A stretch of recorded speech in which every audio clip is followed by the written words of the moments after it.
Oh wait, hold on. I don't lost you in the damn thing. All right, here we go. Now we can get the crowd popping. What up? We What in up? What up? y'all. Oh, oh, oh, oh. There we go. Oh, we in here, young. I see young Flux in the building. Young Quintendo Power is in the building. Quintendo, man, I appreciate you. Quintendo always showing love. Oh, yeah. Always participating. Always Good hyping peoples, stuff up. man. Good peoples, man. Good peoples. Welcome to another episode of UnQuantized Podcast. It is another Friday. Let's get straight into the theme song because it's a lot to talk about today. Let's Yes, do. sir. Now watching the UnQuantized Podcast. Tune on Instagram and YouTube to build with the producer community. Live on Fridays, 4 p.m. Eastern. Lego. What up, pimp? Oh, I'm about to put a Penaroonie in there for you. Oh, okay, cool. As we said, we on time. We right on the dot with the time for the first time. Listen, you know, it only takes until the 8th month of the year to really step it up. Almost the 9th month of the year For us to walk downstairs and go to our respective basements. You know what it was?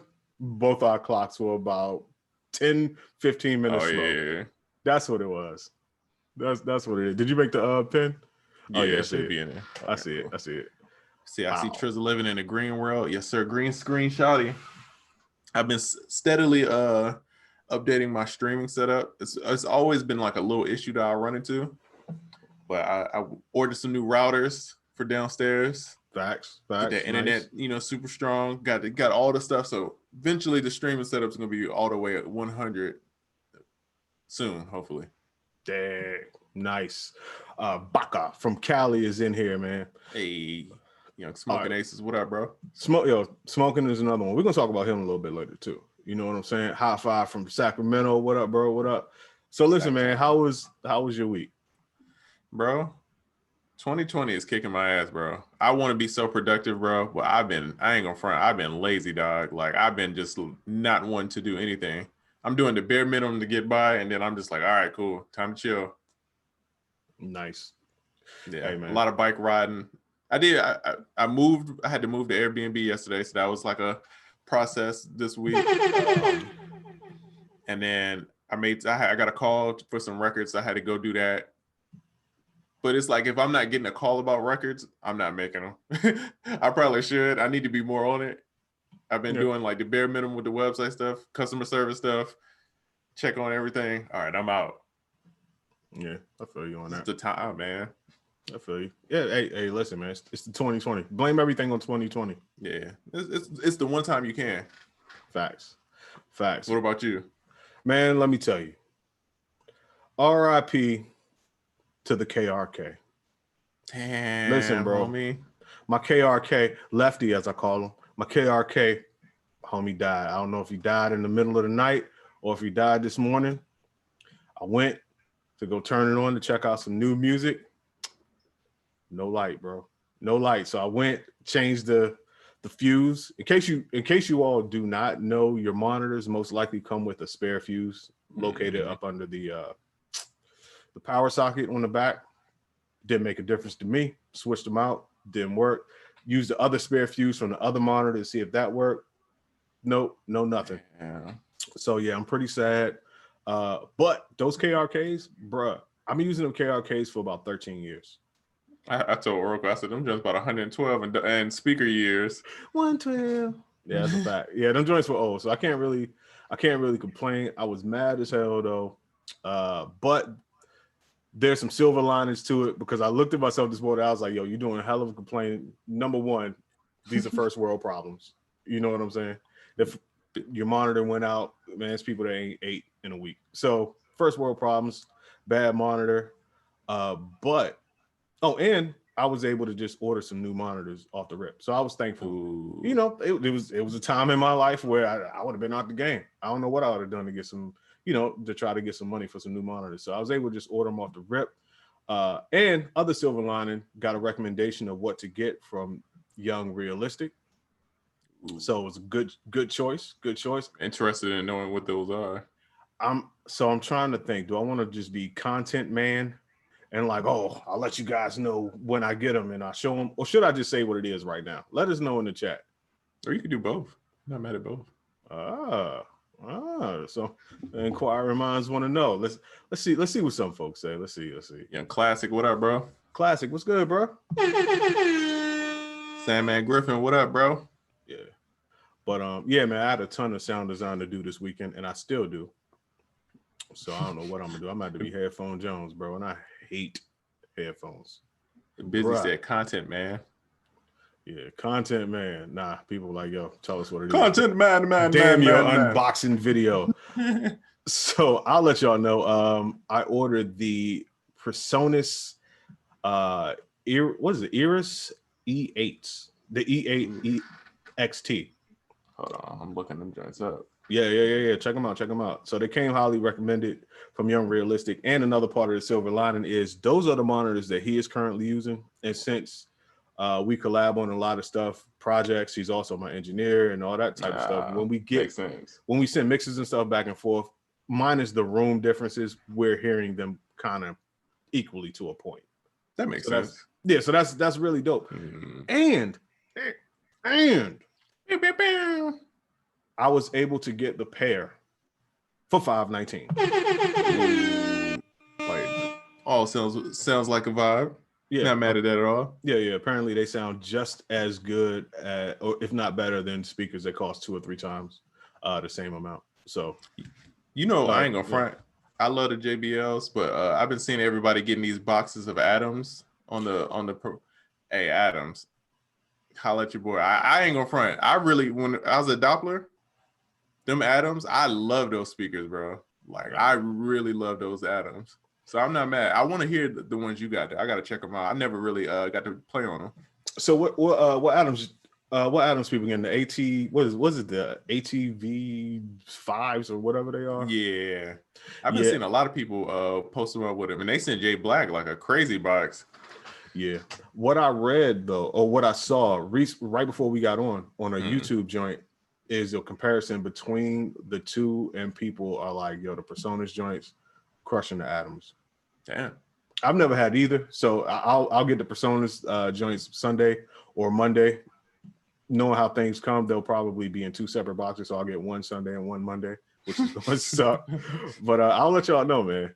Let's see. Flux says, low key, the hookup is to email sales@chucklevins.com and ask for a deal. They often will cut deals that aren't advertisable. Thank you, Flux. Appreciate you, bro. Good to know. Yes, sir. I already ordered mine, but that's going to come in handy for somebody in this chat. I already know. All the Iris, I don't know how to say that. I'll say Iris. All the Iris series are great in my opinion. I use the 4.5 sometimes. That's what's up. Thanks, Classic. Oh, shit. Yeah. Man. Have you ever used one of those like mono cubes? Nah. I always go back and forth about getting one, because then I just feel like I'm just buying stuff just to be buying it. It's like, I know I don't need it, but American yeah, shit. it's just kind of like, that does look cool though. I do want to hear my stuff in mono. That's a fact. Tay with the heat. What up? She said we got a blog dropping on the best budget-friendly monitors soon. That is awesome. Let me tell you real quick. So when my monitors went out, the first thing I do, and shout out to SoundOracle.net, the first thing I do when something goes wrong is I actually check my own site for the fix, because there's so many blogs and things. I just knew we had a budget-friendly monitor blog for 2020, and we don't. We got one for 2018, and so Realistic actually sent me a blog. He sent me the recommendations in a blog that was already done that we just never put out yet. And I asked him why I wasn't out. He gave me a legit reason, but we'll be putting one out soon. But until then, man, check out Tay with the heat, man. Got that blog popping. Flux says that's why the mono button is on your interface. That is very true. Look at him. Look at him. They look so cool. I ain't gonna front. that's the whole thing. I'm like, damn, them shits look cool. Just want to get one, huh? Yeah, it's one of those. Damn. Fingerprints Productions, what up? See you in here. So listen, man. Let's get into new music, shall we? Oh. All right. This one's gonna hurt. Are you going to where I think you're going first? I'm going no. Okay. I'm probably not. So in the UnQuantized group chat today, I saw a few people like, "Y'all hope Oracle's ready to talk about the Nas album." I actually am. I'm actually ready today. For those that watch the show, I don't slander Nas' name. He's still a god MC to me, but I've been a little critical of his last 10 attempts. Let's say that. His career. Yeah. I've been skeptical of everything since Illmatic, though. No, that's real. Man, I got to shout out to Hit Boy first. Well, did you hear the album? I skimmed through it. I didn't get like a sit down, but I gave each track a little listen. Okay. First of all, if you all heard the Nas album, spam the hearts in the chat. I just want to see how many people in here actually heard the album. But while I'm waiting for those million hearts or no hearts to come in, shout out to Hit Boy, man. Hit Boy has yet to disappoint me. He did exactly what he was supposed to do. Wait, sir, I sent shade in your comments. There's some shade in your voice. What you talking about? That is the best. Speak on it. It's the best produced Nas album that I've heard in a long time. Okay, that's my positive. Damn, man, that's my positive. Now, if we talk about Nas, all right, okay, here. Let me know when I should go in. Let me know when I should say my one gripe about the Nas. The floor is yours, sir. So my biggest gripe with the Nas thing is everything starts feeling the same because he doesn't change his tone at all. He raps pretty much the same on every song. So by the time I'm in like track 6, I'm like, yeah, I feel like I've heard this record already because it's the same cadence, it's the same tone. And I get it. It's like a big difference between like how like it's a broad jump, but like Future, for example, when you listen to a Future song, his tone is going to be 5 different things. He's got 5 different tones he goes to. Even if you think about Jay-Z got different tones. Like every Kendrick is famous for it. They have different tones. To me, Nas is just like, so and that's what messes me up. That's why I can't sit there and listen to it.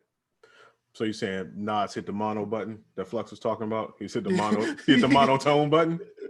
Yeah, anything. He just sounds like he's bored through the whole album. Like he just like, I'm not interested in this. It's produced well. The production is done very well. Like I didn't know I would want to hear Nas on like 808 type beats and stuff like that, but they did it well. They did it tastefully. Like it's very like the way they did it was very good. It wasn't too like trappy. It was like perfect amount of sample chords and good drums. It's just the Nas tone thing for me. I just couldn't get past it.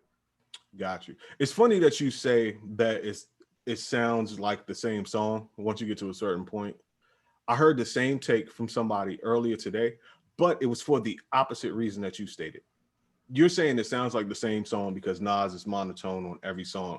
They were saying it sounds like the same song on the whole album because all the music sounded the same. I don't know if I agree that it sounds like one long song, but I do see both points from both of you guys' viewpoints too, because the music, it did all sound the same, but I want to say that was Hit Boy providing a sound for the album, and he did that. He achieved that way better than the album that Kanye did, but we're not really here to talk about that. Y'all know how I feel about that and how we both feel about that. Yeah, that was terrible. But from what you're saying with Nas being monotone, dog, I'm gonna have to agree. But this album I was able to listen to, unlike the Kanye produced album. I couldn't even get through that one. Slim, it was a tough. I ain't gonna lie, it was tough shit to listen to that album. Yeah, it was very tough. This one, I listened to it. I got through it. I rather enjoyed it. It was a good album. I will say this, and I don't have any Nas slander. Nas even gave. If you can listen to him for the whole album, he's saying some cool stuff, but you really gotta listen. He gave you some dietary tips in there. Gave you some business tips in there. It's kind of like a 444 type of listen. You really got to get in there and listen to it. But I thought it was a good album overall. Out of 5, I give it a 3.5, to be honest with you. And the reason why it's ranked lower than a 3.54, well, no, That's not the reason why. But I rank it at a 3 because despite the fact that I thought the album was good, I don't know how much replay value is going to have for me. You know what I'm saying? Like, I don't see myself listening to it past this week. But damn it, I got to hit an air horn for Nas and Hit Boy.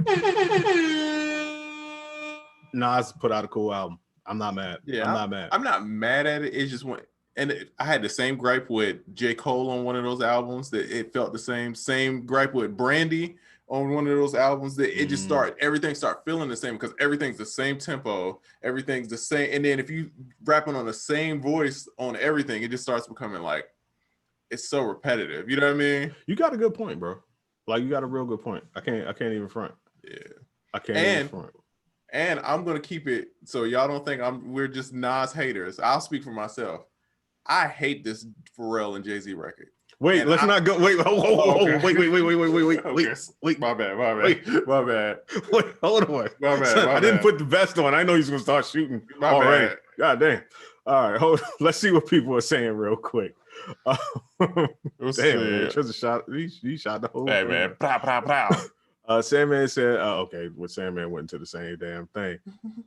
Man. Quintino said, don't feel bad smoking. Silk don't get the respect he deserves either. Are we talking about Silk the Shocker? Bruh. Come on. Can we not talk? Can we not do that? Can we really not? I gotta find what Smoking said. Yeah, me too. He said, y'all killing me with this shit, man. Hey, bro. No. Tell me it was not good. The same. I'm not walking back what I said, but I will say this was a good album. Out of all the albums that came out, to me, this is the best one in a long, long time. Yes, it was a good album. Now, spam the hearts if you are actually going to listen to this album past August. Like, if you're really going to put it in again and listen to it past August, give me some hearts. You know what I think it is for me is people put Nas in the greatest MC thing, and I'm comparing the album on that. I feel like if it wasn't that comparison, it's a fair standard. If it wasn't that that hype on it, it's just like a basketball player. Like if you're saying like, oh, this person's the great. If LeBron, right? I'm a huge LeBron fan, but and people say LeBron is one of the biggest, greatest players ever. But if LeBron don't win, it's kind of like I can't be mad at you for not thinking he's one of the greatest. And that's kind of for me is like with the Nas thing. Like I understand skill set wise why people think he's so great, but the albums just for me it just don't translate well. It just to me I'm not into him, so it's hard for me to say he's one of the top when the albums don't. For me, I just can't relate to him like that, and that's where I have the disconnect with the Nas situation.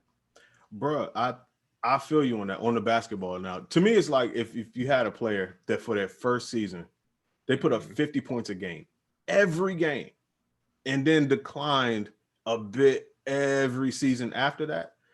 It's hard to put up to throw away but he scored 50 points a game for a whole season and then maybe averaged 25 the next season and then 20, 10, 15 and then it's like, oh man, he ain't making no shots last season. Right. Yeah, it's kind of like that, but I mean, shout out to Nas, shout out to Hit Boy. I'm not here to kill it. Yeah. I'm here to actually say good job guys. Yeah. I just know people think we both super Nas haters. Yeah, just a little critical. That's all. Yeah, man. But yeah, Silk the Shock. I don't know what. I mean, I'm standing on my my morals with that one. If you go back and listen to Silk, even though he was a legend as far as the time, the time, bro. No. Bro, it's crazy. No. Original Blueface was never on my top list. But also, I feel like that it just wasn't for me. It was a super regional sound that happened to span everywhere. But at the time, you got to remember at the time, like when it came to rap, like niggas was rapping for real, at least on beat. And that's what really threw me out. Before knowing the whole situation, because I wasn't really into it like that, I was like, this is somebody's brother or cousin or something like that. Because this person is not a rapper, nor do they want to be a rapper. I could just listen and be like, they don't really do this. Just somebody's like, listen, you're gonna put out an album, and you're gonna put out an album, and that's what it's gonna be. And that's what Silk the Shocker sounded like to me. However, iconic. Everybody knew who he was, and he's part of an iconic a whole movement. So I can't be too mad at him, but never on my my go-to. Never hitting the Silk the Shocker when he passed me the Ox. Believe that. Boy Wonder says Nas picked bad singles, album cuts be better. I'm not mad at that. True. I'm not mad at that. That is true. Even the single for this it wasn't really a single, it was the first song they put out. It was weird. I was confused about why they put that one out. Even without hearing the rest of the album, I was like, I don't know why they chose to put that song out. But it was only like a day or two that we had to live with that, so it wasn't too bad. I think it was because of the they knew that Doja Cat line was going to get some press, which I get, but it's like, come on, man. Yeah, I'd rather hear that later and hear the jamming one. Yeah. You know, another compliment I will give, the features when I saw it was weird, like Don Toliver and Nas, but they pulled it off very well. They did it very tastefully to where it wasn't like such a culture shock of like they got the super new rappers with Nas. Like they did it. It was a good blend between. I wasn't a huge fan of the Lil Durk collab, and you know, Nas is good in his own, and Lil Durk is definitely good in his own right. But together, hamburger flavored ice cream. It's two things I like that just don't necessarily go together. It's like them steak flavored chips and all them random flavored chips. You remember the crab flavored chips? Oh, the Old Bay Jones? Yeah. Right, man. You remember them Jones? Right. Come on, man. You know I'm from the DMV, cuz we know about that. Eat so many of them joints and mouth be burning. Realistic, what up? I was just talking about how you gave me the dope recommendation for the monitors. Appreciate you again, bro. You want to talk about the Joe Budden Theory? Wait, what was the Joe Budden Theory? It's related to the Nas. Let's go. So Joe Budden, I think it was this past week, he had a theory, and he's been saying it, that every time Nas drops, Jay-Z drops something. Okay, right? Now that is how I wanted to get into the Jay-Z. My bad. No, you hit the nail on the head right there. I think you're right. And Joe is right. And I heard it and I was like, that's funny. It does seem about right. And then all of a sudden I see all this promo for Pharrell and Jay-Z dropping the same day as Nas. I'm like, Joe was right. This is crazy. Bro, okay, before we get into the song, ain't that many damn coincidences in the world, and I think Jay now takes the crown as the pettiest artist ever. Oh yeah, ever. I'm like, bro, let it go. Because there was a joke. There was a running joke amongst pretty much everybody. They're like, yo, Nas coming out, so that means Jay-Z coming out with something. Ha ha ha. That's pretty funny. Nah, it's real. The very next day, you sent me the joint, as a matter of fact. The very next day, Jay-Z and Pharrell coming out with a song. I was like, yo, bro, you got to get the hell out. I think Jay-Z just got a stack of songs somewhere, just like in case Nas drops. Pile. You get an email, it's like, oh, Nas dropping. Oh yeah, go in the vault. Pull that yeah. Pull that out. So before we get into the song again, Prentice says the Firm back together. It's great to hear. AZ still got skills. The Firm song was one of the better songs on the album to me, and I didn't know what to expect, but it was cool hearing the Firm. It's cool hearing AZ. It was cool hearing Fox. Not really a cool Omega fan, but it was cool just hearing all of them together. It was cool, man. Ain't nobody heard Foxy in a minute. Man, I was excited about that. That was the part where I was like, yeah, Foxy. Yeah, Dale Nana. the original WAP. Yo, okay. So now I'm gonna let you start this one off.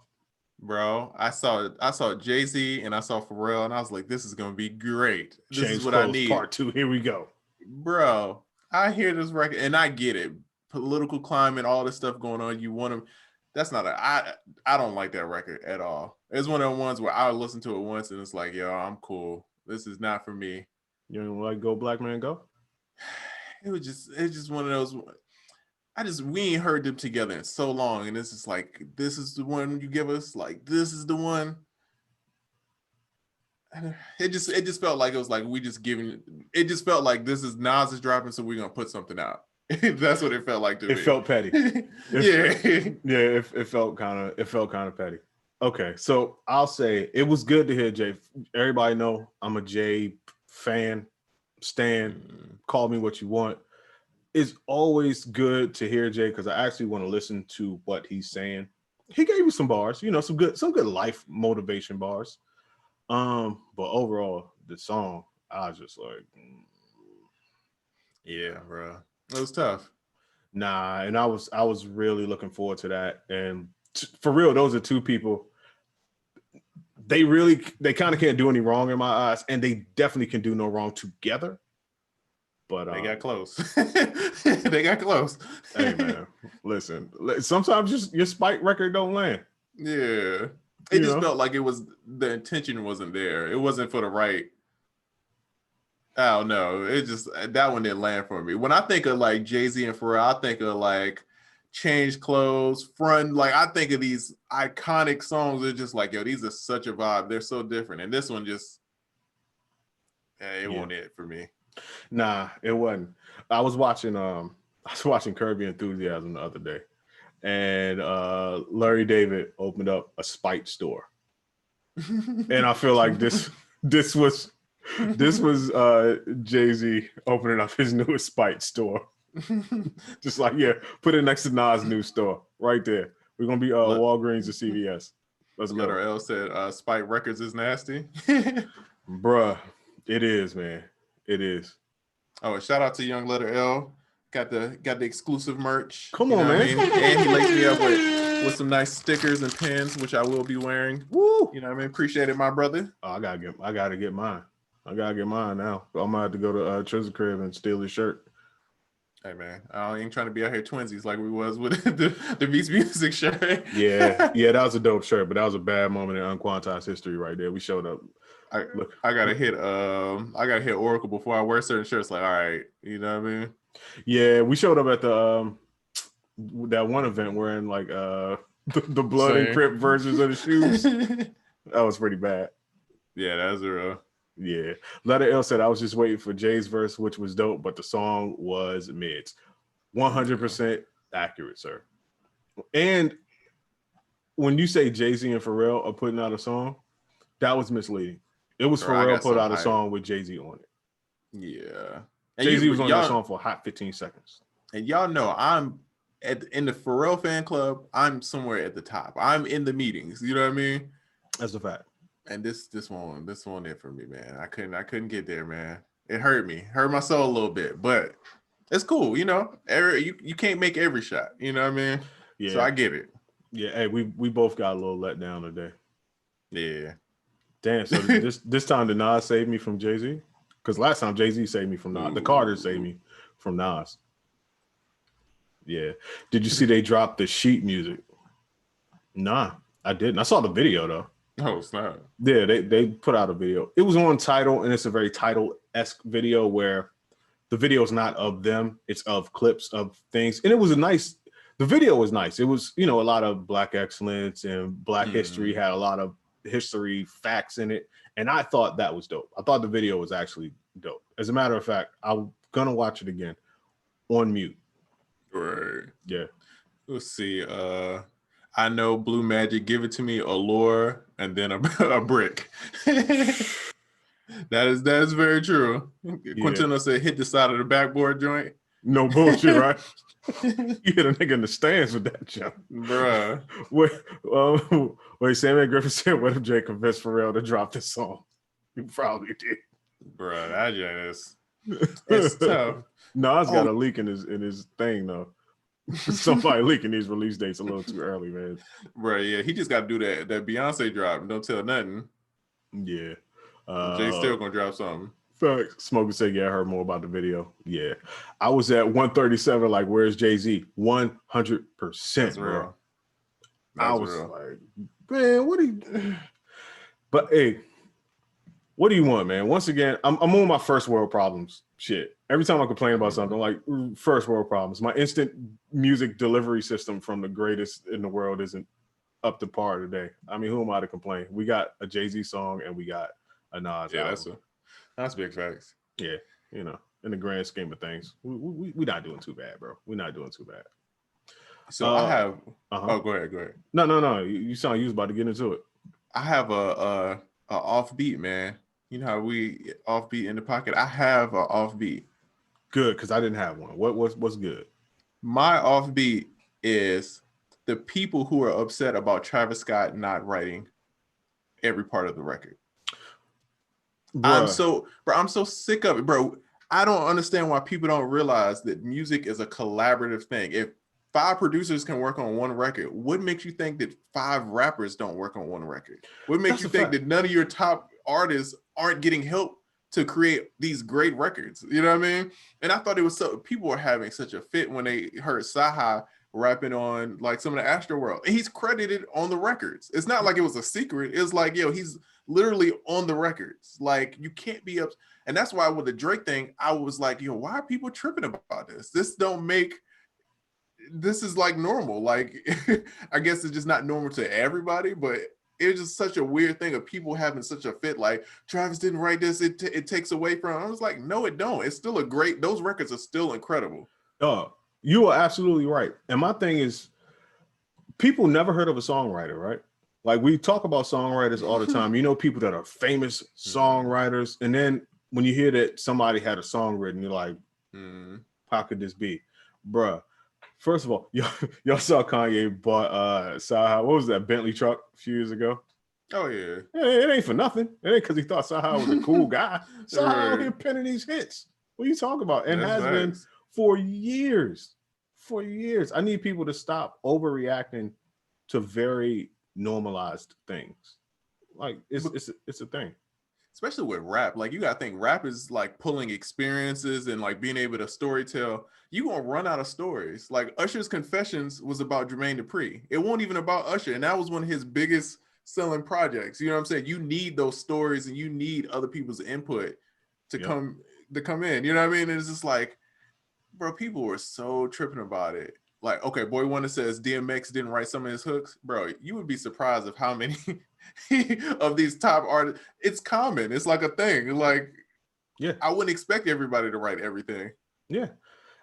Beast Music says just go to show people don't read the credits. That is very true. That's I don't know. facts. I just don't know why people are super outraged about it, especially for people that are quote unquote like pop stars. Like, once you get to a certain level and you get so big as an artist, you need help. You're not going to sit and just write a million things and produce a million things. Somebody is in there, man. So shout out to Saha.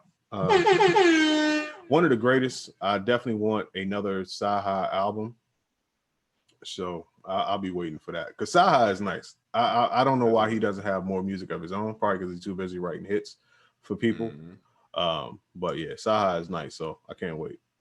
And it's always those rappers that it's like, I feel like, I'm trying to think how to word it, because like I feel like Saha and Quentin Miller are very similar in ways. Yeah, like their tones are different. It's not like the normal tone. You know what I mean? Yeah. They put out really good music, and it's just like it didn't catch the way. But when they write for other people, it works. Like it's incredible. You know what I mean? Yeah. And I mean, it's a job, man. It's like, yo, if I'm putting together something and I want it to affect the world, like, yo, first thing I'm gonna do, I'm gonna hit Oracle, I'm gonna hit Diego, I'm gonna hit all my homies, and we gonna make something. I'm gonna get their input on it. So if I'm Travis and I gotta make 10 songs a day, I'm gonna get the best rappers around me, the best people with good insight, and then we gonna make these records. And I think people trip about hearing demos with other people on it and they just assume that they wrote the whole thing. But I know when I was writing super heavy and anytime I've been in writing sessions, sometimes they'd be like, yo, you get in the booth and you just cut what you're thinking, because it's easier to just cut it and then get somebody to re-record it than to try to explain somebody like, oh, this is the pocket and do all this. Facts. Yeah, just go off the reference. Exactly. We would do this thing where like everybody would go in the booth and cut a version.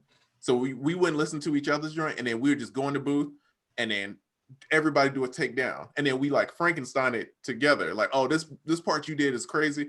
I'm gonna keep this part. This part you did is crazy. I'm gonna keep it. And then it's a record. And then you go back and fill in everything. So it's just like, bro, I thought it was so stupid, bro. Yeah. I was like annoyed about that whole thing. It's just like, come on, dog. Yeah, bro. People straight tripping. And also, you're on a team of great musicians, great writers, and great artists. You'd be crazy to sit there and be like, "Nah, I got it." No, the guy over there that can write hits and has been writing hits, and I don't need his help. Slim, yes, you do. We all should be as lucky to have a Sahai or somebody on our side, even if you are a great artist or a great writer yourself. Man, versatility is key, and it takes time. It takes a lot of effort and shit off of your plate. So, yeah, that's very offbeat, man. Them people is super tripping. I didn't have an offbeat, but Beats Music, he brought up something that I just read about before the show, and he said his offbeat was Apple. And I'm gonna have to agree, because what I read was, well, somebody put a question in: what do you think about Apple wanting to take 30% of sales of beats from the BeatsStars app? Wait, I missed this completely. Somebody just hit me with the question when I sent out the form for people to do the questions of the day. Somebody hit me with that. It might have been Beats. I don't know who it was, but that was the question. Oh, so you mean in the App Store, if you use the BeatsStars app, they want 30% of, So okay. Yeah, okay. I think we're going the same, because for people that don't know, that is Apple's policy to a degree. Like, that's not the first time I heard about the 30%. Apple's the 30% thing. You put something on their shit, they're gonna get that 30%. And that is why Fortnite got off of there. Yeah, they're doing a whole legal thing right now. Yeah, they've been trying to get off of that joint for years. They just had to figure out a way to circumvent the system and cut Apple out, which they successfully did. But yeah, that's not uncommon for Apple to take their 30%. So just know, if you're going to deal with Apple and deal in the App Store, then you might see that number slap you in the face a couple times. So I see a lot of people saying like 30% is a lot. Here's the way I look at it though, right? So I got a homie that makes games and apps, and I helped him develop a bunch of stuff. And, I did the music for him. So I kind of understand how the app market works a little bit. I'm not like no expert, but like, let's make it in like a production related thing. If you could get your beats in front of millions of people, but somebody's going to take 30%, are you not going to take it? Bro. Because if you could go to Google and you could go to Android store, but you're missing a huge chunk of people. You know what I'm saying? Like, the Apple store is like, they're deboing. Don't get me wrong. They're like strong arming, but at the same Amazon. time, yeah, it's a cost to play the game. If you want to get in front of millions of people and then you're making money off of it, they're gonna have to take something. You know what I mean? So I'm not mad at it, but I get why people are upset, because 30% is a lot, but that's crazy though. Like, I had no idea. I hadn't heard of this. I hadn't seen anybody bring it up. Yeah, I just heard of it. And as a musician, and I don't sell beats, but as somebody in that community of people that does sell beats, I see the 30%. You're like, God damn, not 30%. But knowing Apple and their policy, I'm like, yeah, it's par for the course. You know what I mean? So, it's kind of like, it's not like they were just out to get BeatsStars. Like, that's their shit. So if you're gonna play on that field, then I guess you got to do it. And I don't know. I'm pretty sure BeatsStars was aware of it going in, and I don't know their take on it or how they feel about it. I would actually like to ask Mike from BeatsStars how he feels about it. But I mean, it's par for the course from what I know. Now, did they take are they okay? So when you sell on BeatsStars, is it BeatsStars that's taking the hit for the transaction, or is it the actual person selling the beat? That is a damn good question. Letter L said Abe posted about it today. Letter L, what did he say? Yeah. Because like with Fortnite, I know the issue with Fortnite was they built their own transaction thing to bypass the Apple one. So that's what their whole lawsuit and all that stuff was, is that they were using the App Store and then they were finessing the payments. You know what I mean? Yeah. So Smoking says 30 of all beat sales, but when you say 30% of all beat sales, is that coming from? Yeah, is it the actual producers who got their beats on BeatsStars, or is it BeatsStars? Is it 30% of their profit from? You get what I'm saying? Right. Yeah. If I sold a lease for, let's say, $100 to keep it round, do I get $100 or do I get $70?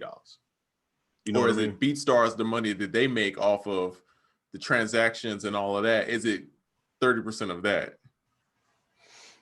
We got to find out. We got to find out. See, Flux says Apple gets they're cut no matter what, but they are currently being sued by the makers of Fortnite over it.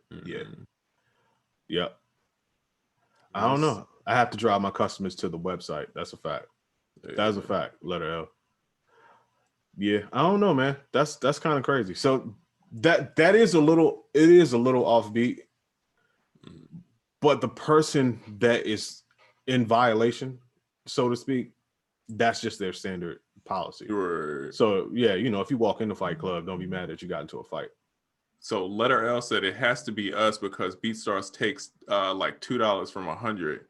Where else would the money come from? Damn. Okay. That's real. Yeah, I'd like to talk to somebody more about that.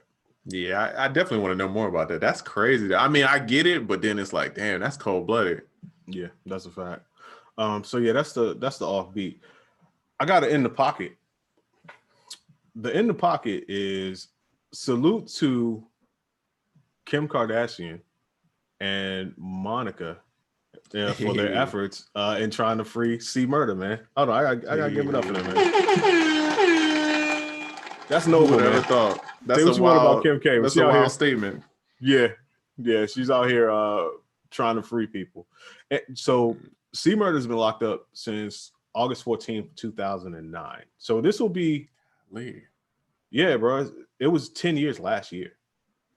You know what I mean? So and apparently, if you saw the Master P doc and just what people are saying, it wasn't his fault. Him or the guy Mac in No Limit, who's also locked up. So I don't know if she's gonna try to do something with that as well. Yeah, that was a wild one too. Yeah. His joint was wild. But Master P, he put out something, or he was warning Kim Kardashian and Monica about the Louisiana justice system and how tough that fight is really going to be for them. So, I mean, shout out to them. I'd like to see C Murder get free. I'd like to see anyone wrongly accused.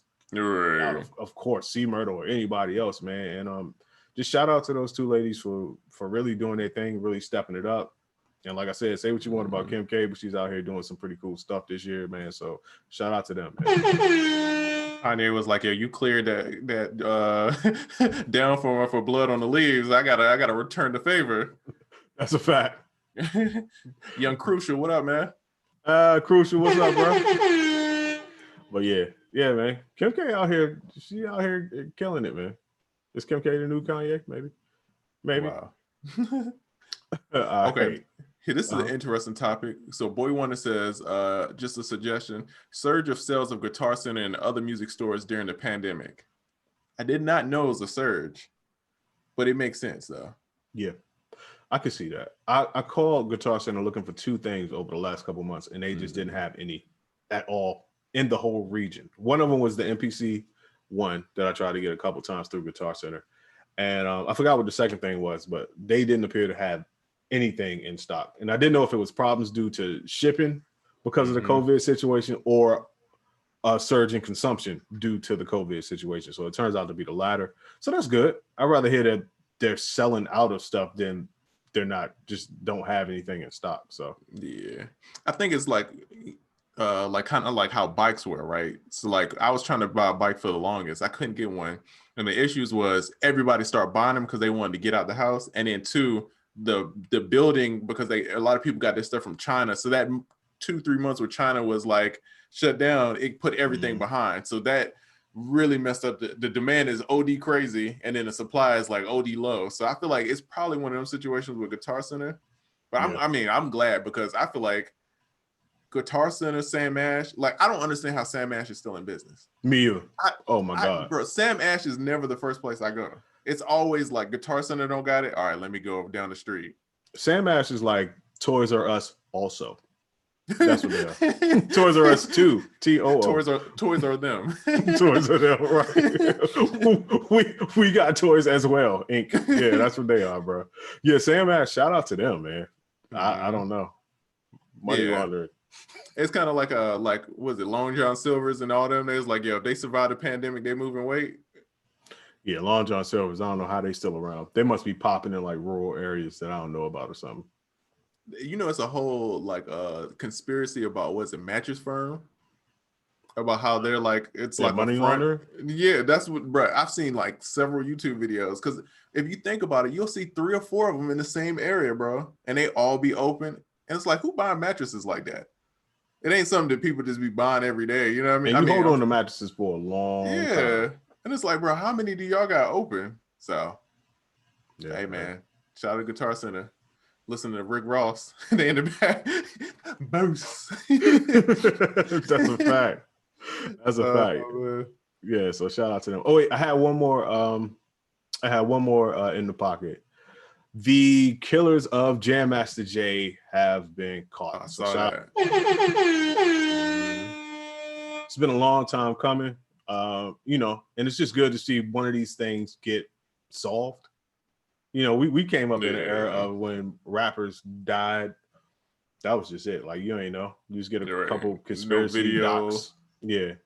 Yeah. So they've been caught. It took a while. I wonder what took so long, but I'm not complaining. I'm just happy. I'm happy it happened. Got done. So, yeah, exactly. Yeah, it's a sad situation. He was so great, man. I feel like, you know, we would look at him. I mean, we still do, but like if he was able to keep going, like how we look at like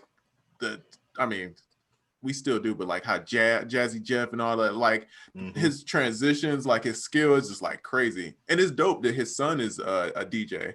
Yeah. His son is fire, bro. Like he's cold, bro. So I like to see that, you know, he's keeping up the legacy. And I'm glad that they finally figured it out. Because it was always like a big mystery of like nobody knew what happened. Yeah. And wasn't like he was cool with him? Wasn't it like something that was close? Yeah. Yeah. And people suspected, or people probably knew who, you know, the hood be knowing who it is.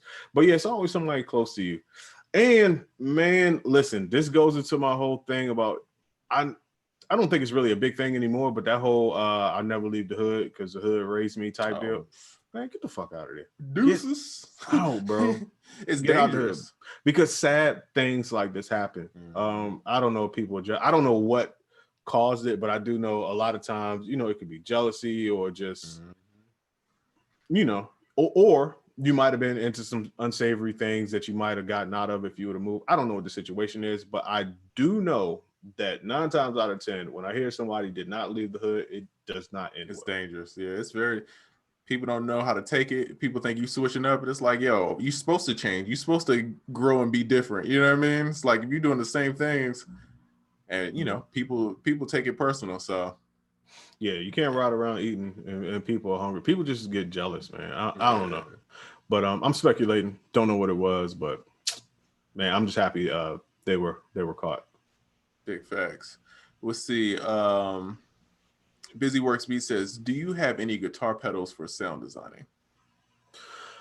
I don't personally, but I have bought effects pedals for other people. Like, you know, we did a big thing for Polo at one time. I ordered like all these different pedals and all this type of stuff. So I do know how great they can be, but I surprisingly don't have any personally. Yeah, same here. I ain't gonna front, bro. I've been lazy. I'm trying to avoid outboard gear. I'm trying to do everything in the box if I can because it's so much easier. You done with outboard gear, man. Don't do this right. I've had my experience with that. It's just too much keeping up with stuff for me, bro. I just like being able to. All right, cool. Boom, boom, boom, boom. All right, here we go. Yeah. All right, cool. I ain't mad at it as someone who just bought some outboard gear. Oh yeah, you're the king of it.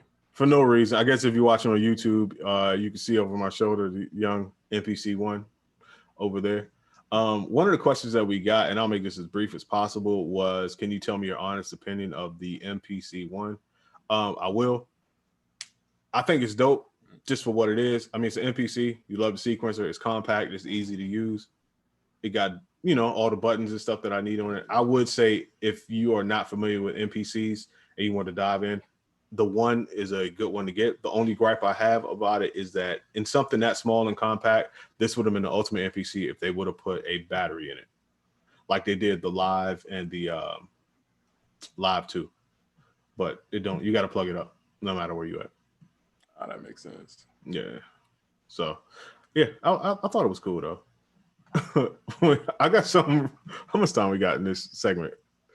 All right, we got about 8 or 9 minutes. We're gonna get into some real questions in the second half. But bro, I saw a interview with Turk yesterday. Oh God, bro! Did you see that joint? Yes, dog.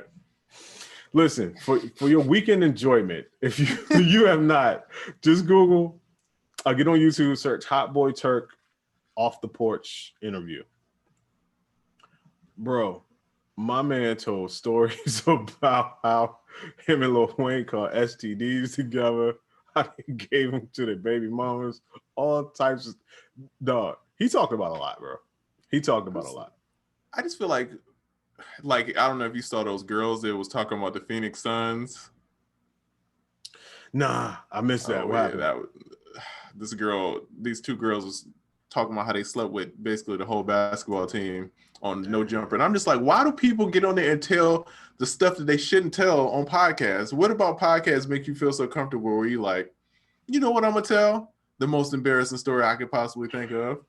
Yeah. If anybody want to get on here and tell the most embarrassing story they could think of, we're more than welcome you. We'll give you a whole segment on that. But yeah. But the Turk interview, for some reason, I actually wrote down 2 timestamps. That means it must have been 11:40 and 21:25. I don't remember what happens specifically at those 2 timestamps, but I actually wrote those down. I gotta go back and check it out. I just saw the clips. I didn't watch the whole joint. Yeah, it was an entertaining interview. And shout out to Turk, man, for getting off drugs. He was into drugs real heavy. Yeah, so shout out to Turk, and he had a whole bunch of nice things to say about Wayne. He uncovered a whole lot of stuff that he probably shouldn't have been talking about, but he definitely did. So shout out to him. And bonus note, that interview went off. You know how YouTube just serves you up. I saw another interview for Off the Porch by a young lady from Atlanta named Titty City. I'm not making this shit up, bro. I don't really have anything to say about her or anything. I just thought that that's one of the most interesting and fitting names I've ever seen in my life. So wow, yeah, exactly. So if you're into that triple M lifestyle, yeah, I'm curious. I feel like if that's one of the things you type in Google, you're gonna get all kinds of wild stuff. You gotta type in music afterwards. Bro, go to YouTube, do Titty City Off the Porch interview. I'm not responsible for what happens if you just jump on your computer and type Titty City. Yeah. Just, you know how good luck. You know how in Google you gotta put the brackets in there to make it like force search something? Yeah, that's what you gotta do. Yeah, for sure. Oh man. For sure. So yeah, man. But shout out to Turk and hell man, shout out to Titty City for most Titty creative City. name ever. That sounds like one of those strip clubs that you should be nervous in. Oh, in Titty City? Yeah. Bruh. Yeah, it sounds like you gotta have a strap in the car when you go to Titty City. yeah. Titty City on a Tuesday night. Oh boy. Yeah. You gotta be careful. They out there. Oh boy. They got good wings though. Sound like they got real good wings. Food is hitting. Oh bro, I know this is a super side note. Did you see they about to close down Cheetah? Nah. Yeah, I think somebody bought it, man. That's a sad. Atlanta is down the monuments, bro. If you're not from Atlanta, Cheetah is a gentleman's club, but it's also like a 4 or 5 star restaurant. The food is immaculate. Well, I've had it once, but it's something about strip club food that freaks me out. Yeah, I just feel like everything's gonna taste like baby oil, so I just I don't do it. But it's like an Atlanta staple. You know what I mean? It's the Cheetah Club. You know what I mean? People go to business meetings in there. Like you'll see people in suits and briefcases in there having legit meetings at Cheetah. Yeah.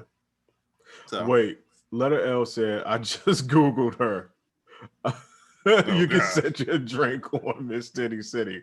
Oh my God. That is a fact. Yo, wait, speaking of which, not the titties, but the drink. Hold on, I'll be right back. Oh, you got the drink? So guys, be careful. We are not responsible for any Titty City Googling. It's just kind of like when I was a kid and if you went to whitehouse.com, I was trying to do like a project. I remember my mom and dad in the room. I was like, yeah, we're doing it on legislation, whitehouse.com. And it was not, it was not, not it. It was not the one that I thought. I'm over here. You ever like accidentally pull up something? You try to exit so fast. I'm like, no. I'm not looking up. Yo, by the way, why is strip club food so good? They even had vegan options. Are you serious, bro? They did. That's what that one time they got me. I was like, oh, okay, y'all got me. Yeah, strip club food, especially the wings. All strip clubs got the best wings. What? How? How so? How, Sway? I think it's like an Atlanta thing. I don't think it's like that everywhere else, is it? I don't know. To be honest with you, New York I've strip never been clubs to are trash. By the way, I just wanted to throw that out there. New York strip clubs are trash. And LA, big trash. And Big LA, trash. yeah. Even though I learned a lot in Sue's Rendezvous in Mount Vernon back in the day, back in my younger, learning how to navigate these streets days. Shout out to Sue's, but yeah, New York City strip clubs, or New York strip clubs in general, are just very bad. Yeah. See, everybody said they was about to say no drink. Dog. So I'm not gonna lie, I have a lovely bartending staff of one who was not here at the beginning of the show, but I have a drink drop off on the other side of the studio, and I went over there to look for it, and there's no drink there. No drink. I'm sad. I'm very sad, bro. I'm going light because I'm actually about to go cycling right after. No, biking while drunk. Yeah, something about cycling on the trail while drunk. It's probably not the smartest thing. Yeah, it does sound kind of fun. I ain't gonna lie. Yeah, and then it's these like humongous cliffs that you could fall off. So I was like, you know what? Let me take it easy. Let me not go crazy today. Yeah, don't do that. Flux says he's on the way home now, pouring a glass of red to celebrate something special. Go ahead, you big pimp. Go ahead, you big pimp. So is Magic City open? Magic City is always open, bro. Bro, if it's in Atlanta, it's probably open right now. It ain't no such thing. Atlanta's as regular as no hell right now. Bro, they don't care, bro. Me and Oracle like the only two people still quarantining and not doing stuff. Everybody else is out, bro. Slim, people keep inviting me to shit. Oh, bro, how? Ain't you in the release house? parties, studio sessions? I'm like, bro, I'm cool, man. Yeah, it's been a lot of album release parties I've been invited to. But yeah, Atlanta's regular as hell. That's probably why we got the most COVID cases in the country right now. But yeah, everything is open. It's not a half day here or anything. No, we good. Atlanta is like, okay, we're opening back up, and we're also going to put a pool in the middle of the club, so everybody's right on top of each other in the water, doubling down dancing. On the viciousness. Yeah, doubling it's like down. We're gonna double down on the Rona. Dog, a pool party in the club at the height of the pandemic. Yeah, only in Atlanta, bro. Only in Atlanta. Yeah, Letter L said Magic City's on and popping. I don't go, but it's by the photo studio. That's a fact, man. That's a fact. Weren't they doing like a drive-through? Like you could they would be outside and you could drive through. I did see that. They did that at a car wash out here too. They turned like the car wash. They had strippers outside at the car wash. Innovation, man. I'm not mad. Like 2020. If you're not innovating 2020, this is gonna change. You know what I mean? You gotta adapt with this kind of thing. Hey man, the line was around the corner. I don't know what they was really doing in them cars, but the line was around the corner. Throwing water balloons at the car. They say like, I'm about to get my car cleaned anyway. But all right, we got less than a minute. So what I'm gonna do, I'm gonna go ahead and get off. We're gonna come back on the next segment and potentially answer some questions, or we might just talk about the Nas album some more. Who knows? But listen, it's been another Trappin 5. Oh yeah, definitely. If you haven't, hit up theproducerkit.com or SoundOracle.net. Get the Ben Trappin 5 joint. It's the ultimate trap kit. I'm actually gonna be using these sounds for quite some time, bro. Like, the rest of my sounds, they can take a little break. This is the new. Yeah, that's a fact. So listen, man, we're gonna be back in the second half. YouTube, stick with us. Instagram, we'll be right back. Yeah. BRB. All right, and we are out. And one fish, two fish, red fish, blue fish. I didn't even pull up the YouTube feed on my computer. I need to do that. Yeah, YouTube. They've been here. We've been popping over here on the tubers. They in the building. They in the building. Got Young Elevate. He said, about to say y'all not sipping today. You already know, man. Man, bro, I thought I was gonna be Sipping, dog. sipping, but it didn't happen. And I feel like we've drunk so much Jameson that it's like, even if we not sipping, Got a reserve. bro. You know what's crazy? I haven't had Jameson since the last time I was at your crib. Me either, bro. I have not touched Jameson. It just doesn't feel right, man. If it ain't the pod, man, you know what I Yeah, mean? yeah. I ain't seen a Jameson day since our last show, our last live joint. Oh man. All right, we are back for the second half. Shout out to everybody that's in here. So we had a good question, and this question Hold on, actually. hold on, bro. We got Young Bangladesh Productions in the Come building. on, man. Go, man. We gotta give my man his roses, bro, while he in here, man. Bro, I don't have enough air horns, so I'm gonna keep maxing them off. Shout out to Bangladesh in the building. Iconic rattle producer. All the hits that he's Changed done, the game. bro, way too many hits to name. Some of the most, fantasy, not gonna lie, fantasy was shit. A Millie. Those are like two of the big ones, but my man's responsible for a million hits, and I had a chance to chop it up with him. Just like through the DMs recently over the last couple weeks. Great guy, bro. Oh yeah, super Great cool, guy. man. And Shout out to to me, Bangladesh. one of the best 808s ever.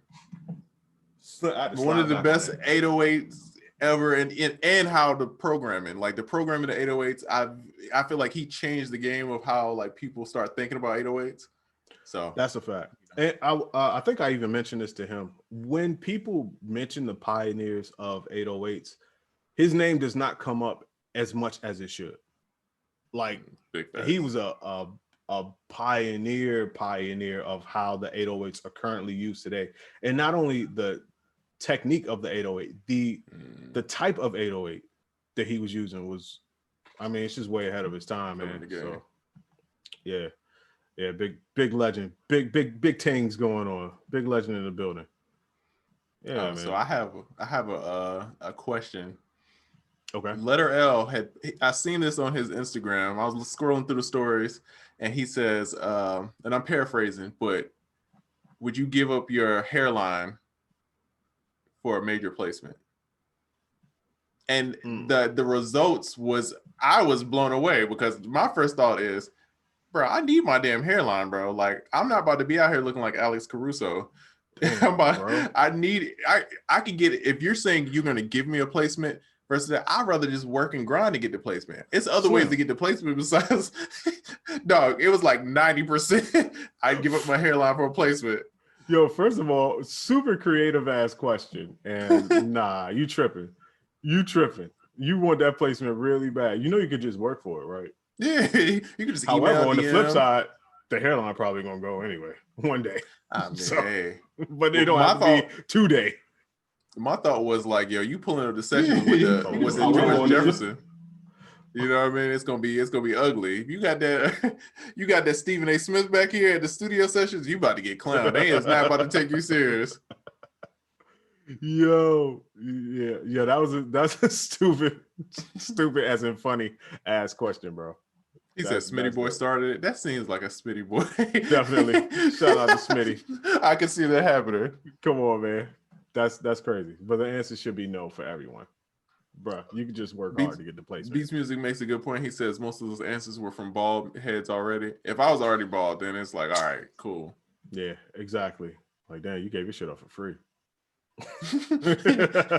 You gave your shit up for free. Take that, genetics. Wait, we had a good question.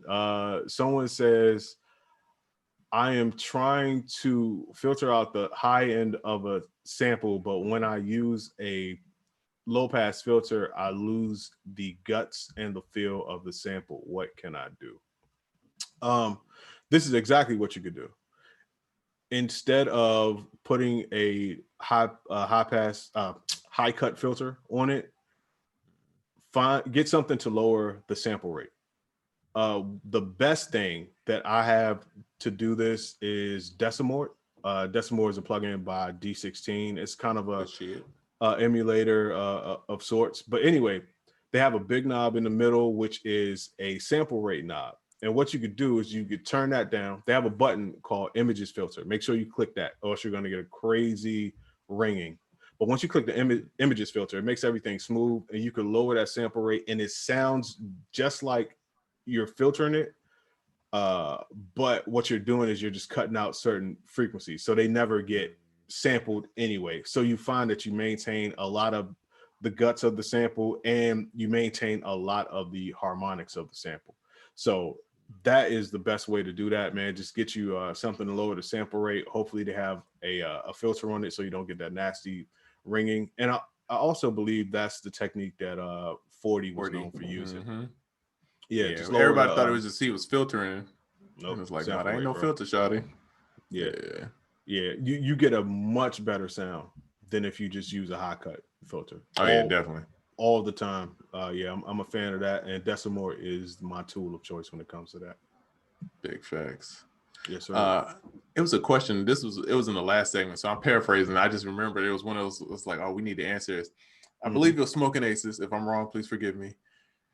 He was saying that how are we holding up and like staying productive and positive in these times with, you know, being in the house and all this Rona and stuff. So what is your answer?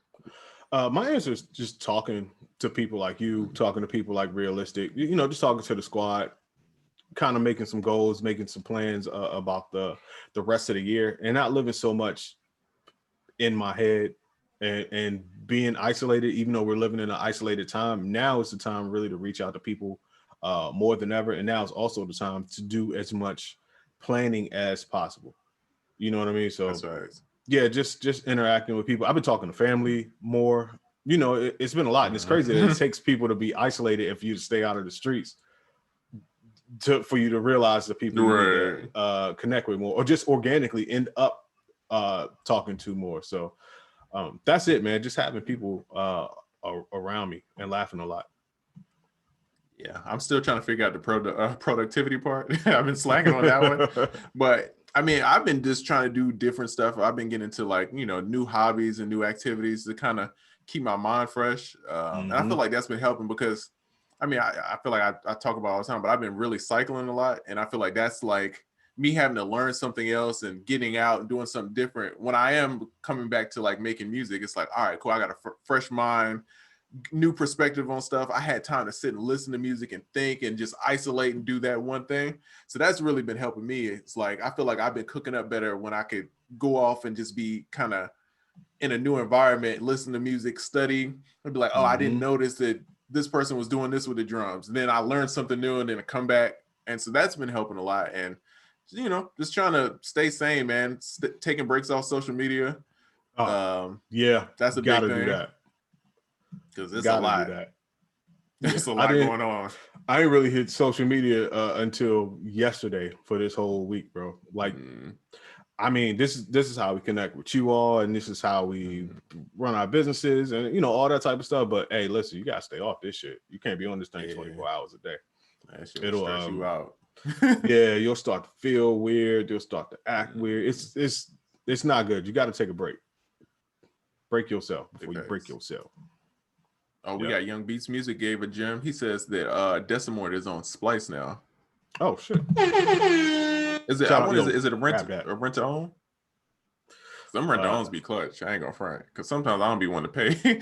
I don't want to pay no $300, $400 for a plugin. I'm like, look, let me just give y'all this little money. I'm paying for Splice anyway. You might as well.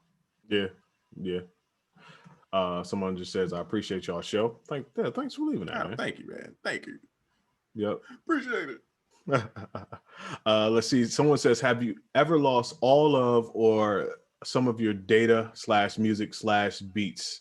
I just experienced that. My backup wasn't set up like it should have been. Listen, bro, I have been there. I had a studio and someone broke into the studio and pretty much stole everything. That included gear, that included my disc and beats and all of that shit. Yeah, it's tough, man. It's tough. But the bounce back is always great. Now, I will say this about backups. Your backup went down, and that's a bad thing. Fortunately, your stuff didn't get broken into.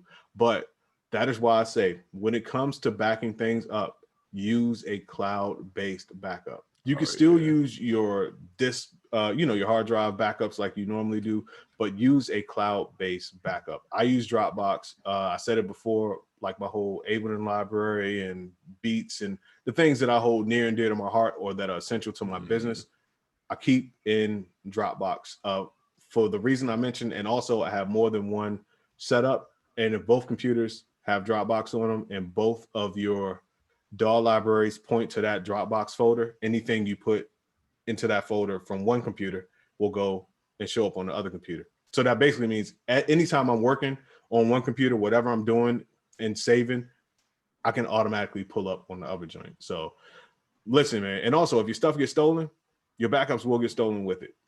So That's physical facts. backups are just one line of defense. I argue they may be the weakest line of defense because they have mechanical parts. They can stop going. Just a ton of things can happen. So cloud-based backups, use them. Worth the money. Bro, as someone who was hard-headed with my backups, and you, Oracle, you saw me go through it. Oh, it's been man. times where I was hard-headed and I wasn't backing up like I was supposed to. I wasn't, you know what I mean, like regular with it. And I remember one time, and of course, it was like this is when I was in the studio, super crazy. My hard drive went out while I was working on something for a movie, actually. It was a big movie. I remember that day. I was at Tree Sounds, bro. And I had to turn it in that next day. My hard drive goes out, right? And this is maybe 3 or 4 in the morning. So, and Tree Sounds is far away. The studio is hella far from the main city of Atlanta. Peachtree Industrial, bro. And then, so I didn't have some of the stuff backed up. So it was like a whole ordeal. And then I ended up missing like 3 or 4 months worth of beats. And then I ended up getting a placement from one of those records. And I had to go back and remake that beat like exact. And it's never the same. Like when you try to go back and remake it, it's never the same, bro. So, and that was one time. It happened to me a couple times where I was just hard-headed. So now, bro, I got reminders set in my phone every week to plug in and just back up. You know what I mean? If I'm just sitting around the house, I just plug in. And then I've been using the cloud more. Before I wasn't a cloud guy, but Oracle's definitely convinced me to, be more in the cloud. So please, guys, if you're going to do it, man, you never know when these ideas are going to come through. You might need some. You might get a placement. Bro, I've gotten a lot of placements, and it's been 2-3 years after I've made the beat. Always, bro. So please keep the files, man. Keep up with everything. Make sure you're saving everything together. And, you know what I mean? You're take the extra time to save correctly so you don't have to worry about that in the long run. Yeah, that's a fact. You know who really taught me that whole game, not really the game, but Polo was the king of hitting me for a beat that I made like 6 years ago. Oh yeah. Like, yo, he just send a snippet. Yo, what's up with this beat? Where this beat at? And I'm like, dog, that beat is, I done been through like 4 computers since then. But that really hit me to the cloud game. And like I said, all my stuff got stolen. And that was before I even came to Atlanta. Dropbox was not popping, but as soon as Dropbox became like a big thing, I was on it. I've been paying for Dropbox for years, bro. And I do not regret it. Yeah, I don't regret it at all. I pay either $9 or $10, and I've been paying them for forever, bro. I will continue to pay them forever just for my peace of mind. No, that's real. Beast Music said, here's a Dropbox question. Can you put Dropbox folders in multiple areas and multiple hard drives? I have a cloud Dropbox folder located on my external. If that crashed, am I screwed? Yeah. Well, no, you're not screwed because you can still get a new hard drive, log into Dropbox, and download all your stuff again. Back. See, that's the thing. So even if your Dropbox folder is on the external, if that external goes, you still good. That's the beauty of cloud-based storage. But no, you can't have more than one Dropbox folder in more than one location on one computer. If someone knows otherwise, let me know, but I'm pretty sure you can only have one Dropbox folder per computer or per device. Sense. Yeah, I feel like it would make some syncing errors where you had to really. Yeah, I wish you could though. I really wish you could, because my the new computer I got, it has 2 hard drives on it, and I would like to put a Dropbox folder on each of the hard drives, but it's pretty much impossible. Okay, so I'm gonna do this question because it's more related to what we're talking about, and then I get to the other ones. Really appreciate the podcast. What is the process of moving all of your software to a new computer? Is it simple as re-downloading the programs? Yeah. There's a lot of Mac people out here that are gonna a lot of Mac people will tell me about, different programs and things. Cause when I was getting a new computer, I was like, I gotta reinstall all these plugins and stuff. They're like, oh, just basically clone it. I don't know. I think Mac has something for that. I don't know what the Yeah. PC equivalent is, and it's built in to the Macs, I believe. I don't know what the PC equivalent is for that. So I literally reinstall everything. Just reinstall everything anytime I get a new computer. It sucks, but it takes less time over the years every time I have to reinstall, because with experience and with being tired and knowing how tedious that process is, you tend to install less stuff. You know what I mean? It's gonna be some things on your previous computer that you're like, I never use that. I don't even like that, and you're not gonna install them, and then you end up with a leaner, better system. So I'm thankful for the fact that I don't just carry over excess baggage from computer to computer, but it is sucky that I have to reinstall everything. Yeah, with Mac, you can just copy, but like you were saying, it is a bonus of being able to like spring clean your plugins. Bro, I got so much stuff where I'm like, bro, I ain't open this joint. I ain't open this joint up in forever, dog. Like, why is it still on here? Yeah, bro. My He said, first computer with a lot of plugins on it, 752 plugins. I will never forget that. Good Lord. And I had to build a couple Nikos for Polo and prepare a few for 10. 752 plugins, bro. Every time. Never again. He says, are you talking about Time Machine backups on the Mac? Yeah, that's the native one, and you could use that. And I feel like I've used that for the most part. And then I'm trying to think what the other program was. It was a program, third party one you could use to do the same thing. I think Norton had a joint called Ghost. It was something called Ghost that I used to use back in the day. Let's see. Elevate says you can clone PC drives, including programs being installed. Okay, so you can. You can. I think it's all third party. Ghost was the best thing I've used, but I haven't used that since probably 2010, something like that, 2011. Yep. Here's a cool question. How do you develop a cult following? That's a loaded question, but at the risk of sounding like a broken record, consistency. I'd say time and time again, whatever it is that you do, that you feel like you do well, just keep doing it and keep showing people. And I always say the people that really rock with what you're doing, they're going to gravitate to you, and they're going to start to form a community around you. But in the beginning, more so than any part of this, is going to be the most difficult, because it feels like you're doing a lot of stuff in vain and that nobody's paying attention. But people are paying attention, and it's not easy per se. So you literally get one person at a time, and it's going to take a while. And I think where a lot of people fail is in the consistency, man. Like you just gotta keep cranking it out. And I know it's not a sexy answer. It's not a blow your following up quick answer. But that's really the way it is. And you could also go the influencer route, having people that have audiences and leveraging their audience to kind of get with your audience by collaborating with them. But that goes back to what we say again, and also at the risk of sounding like a broken record, developing relationships. Yeah, that's facts. Yeah, you got to really do it. So consistency and relationships, that's really my main two answers.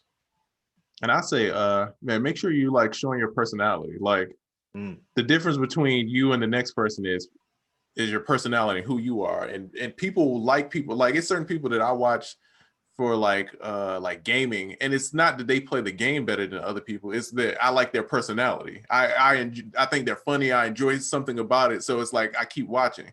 And so if you want like a cult like following, I feel like you got to kind of figure out what it is that people kind of gravitate. Like I feel like people like us, because we're both like, me and Oracle both have the same kind of sense of humor.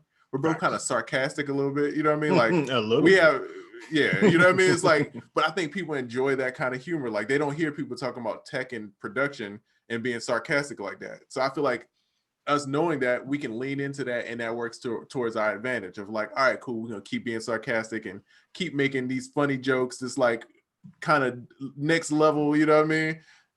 So once you figure out those couple things that work, I'll say double down on that, and just consistency, man. Don't be afraid to be on camera. Don't be afraid to like, be out there, which is something that I talk about. I struggle with. I feel like Oracle, you struggle with it at the beginning. Yes. Still we to this day. We like 3-4 years now and doing this podcast. So it's like, bro, now I'm like, all right, cut on the camera, do this. All right, cool, let's go. Yeah, that's a fact. That's a fact. Great advice, bro. Great advice. Let's see. Oh, you got a question? If not, yeah, I got one. Oh, this is a good question here. How did you feel when you got your first royalty check? Ooh. Man, personally, I felt like an invincible fool. That's what I was. I just felt invincible at the time. I realized looking back, I was an invincible fool because maybe some people can relate to this feeling. I was younger. It wasn't a whole lot of advice coming my way. It wasn't a whole lot of advice out there. So, you figure you work hard, you got your skills, you got your break, then boom, you get a placement and you get that first royalty check. Bro, in your mind, you're so good. Another one is right around the corner because all I got to do is do the same thing. But you probably don't even know what you did to get the first one a lot of times. Exactly. It just kind of happened from a culmination of things that you've done over time. But you just feel like I've arrived, I've made it. And now I'm just in the fucking royalty check club.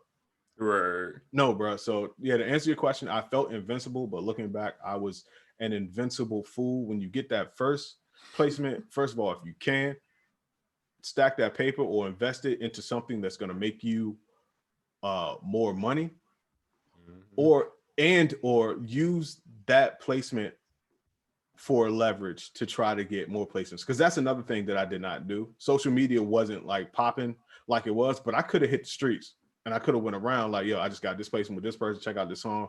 What you got cooking? But I didn't. You know why? I was too busy in the mall buying nice ass clothes and shit and running through my money. And that royalty check that was supposed to be right around the corner, that was a long corner, bro.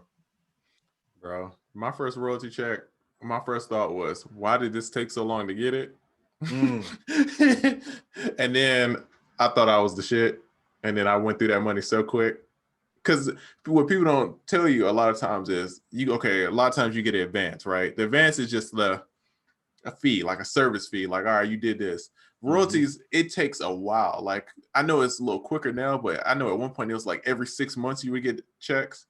I think that was the difference between ASCAP and BMI is the payout time at one point. And then I think now they're all more frequent. Yeah. Yeah. And I think now they're kind of all on the same, but you got domestic, you got international, they all happen at different times. So it could take a while. So, just make sure you're being smart. And I think that's why having other businesses and doing other stuff plays a good part. So you're not like stressing about like, oh, I need this check. You know what I mean? Now it's like when I get a check, it's like, oh man.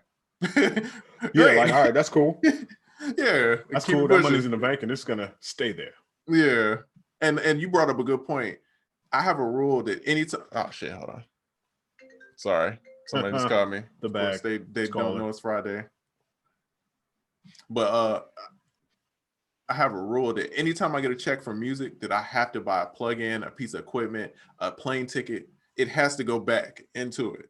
Yeah. So, anytime I get a placement, all right, I'm going to LA for 2 weeks to work. I'm buying these plugins every time. And I haven't stopped since. Bro, that's how I met Oracle.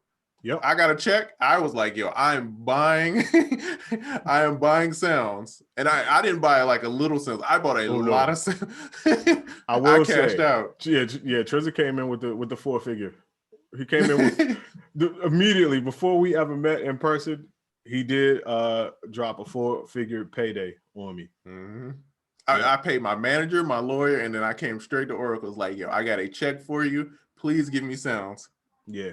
And shout out to you because I'm pretty sure once you asked Jay was probably like, yo, it's not going to be cheap. Oh, yeah. And Trizzy was like, don't matter. Let's go. I'm cool.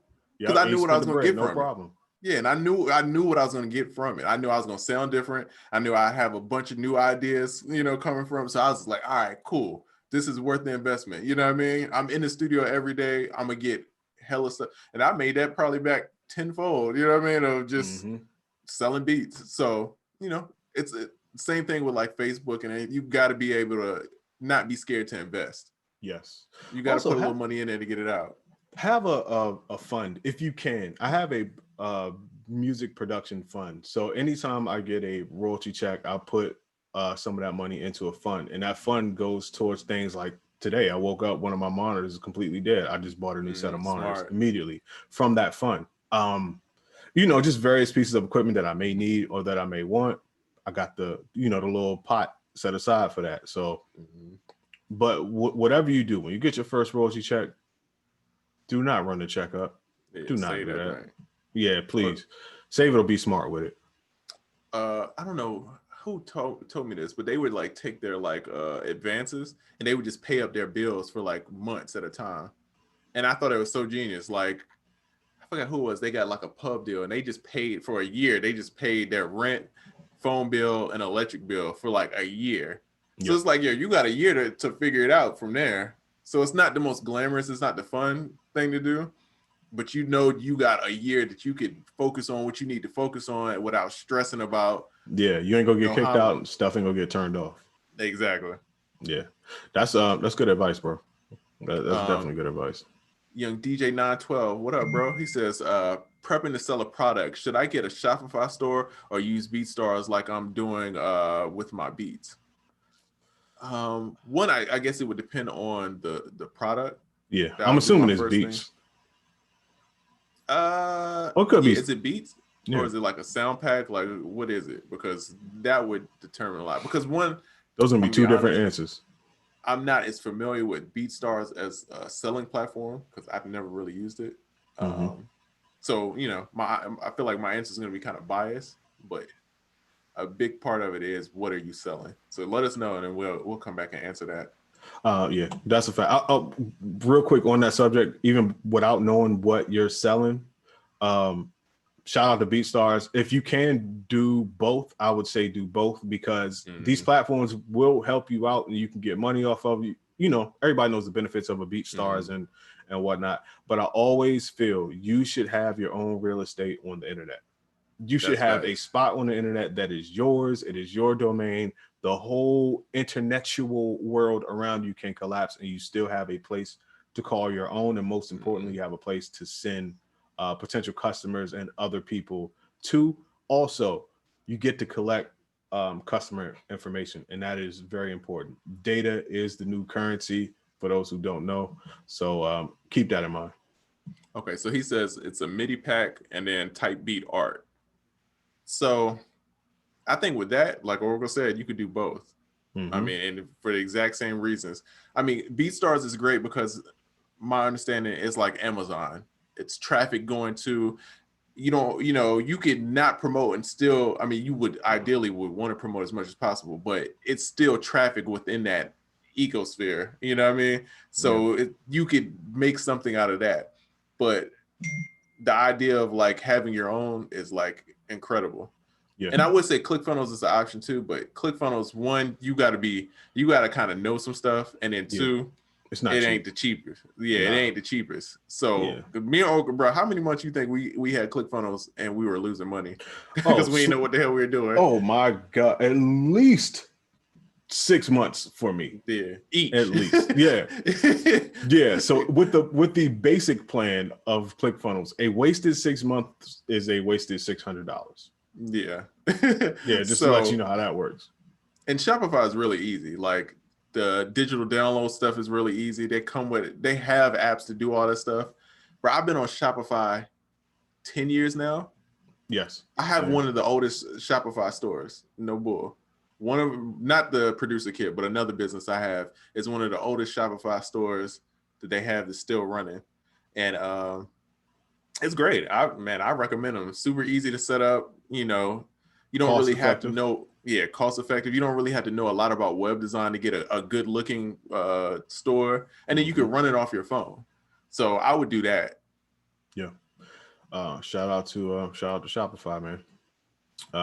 Here's a good question: how important is a logo for an artist or producer?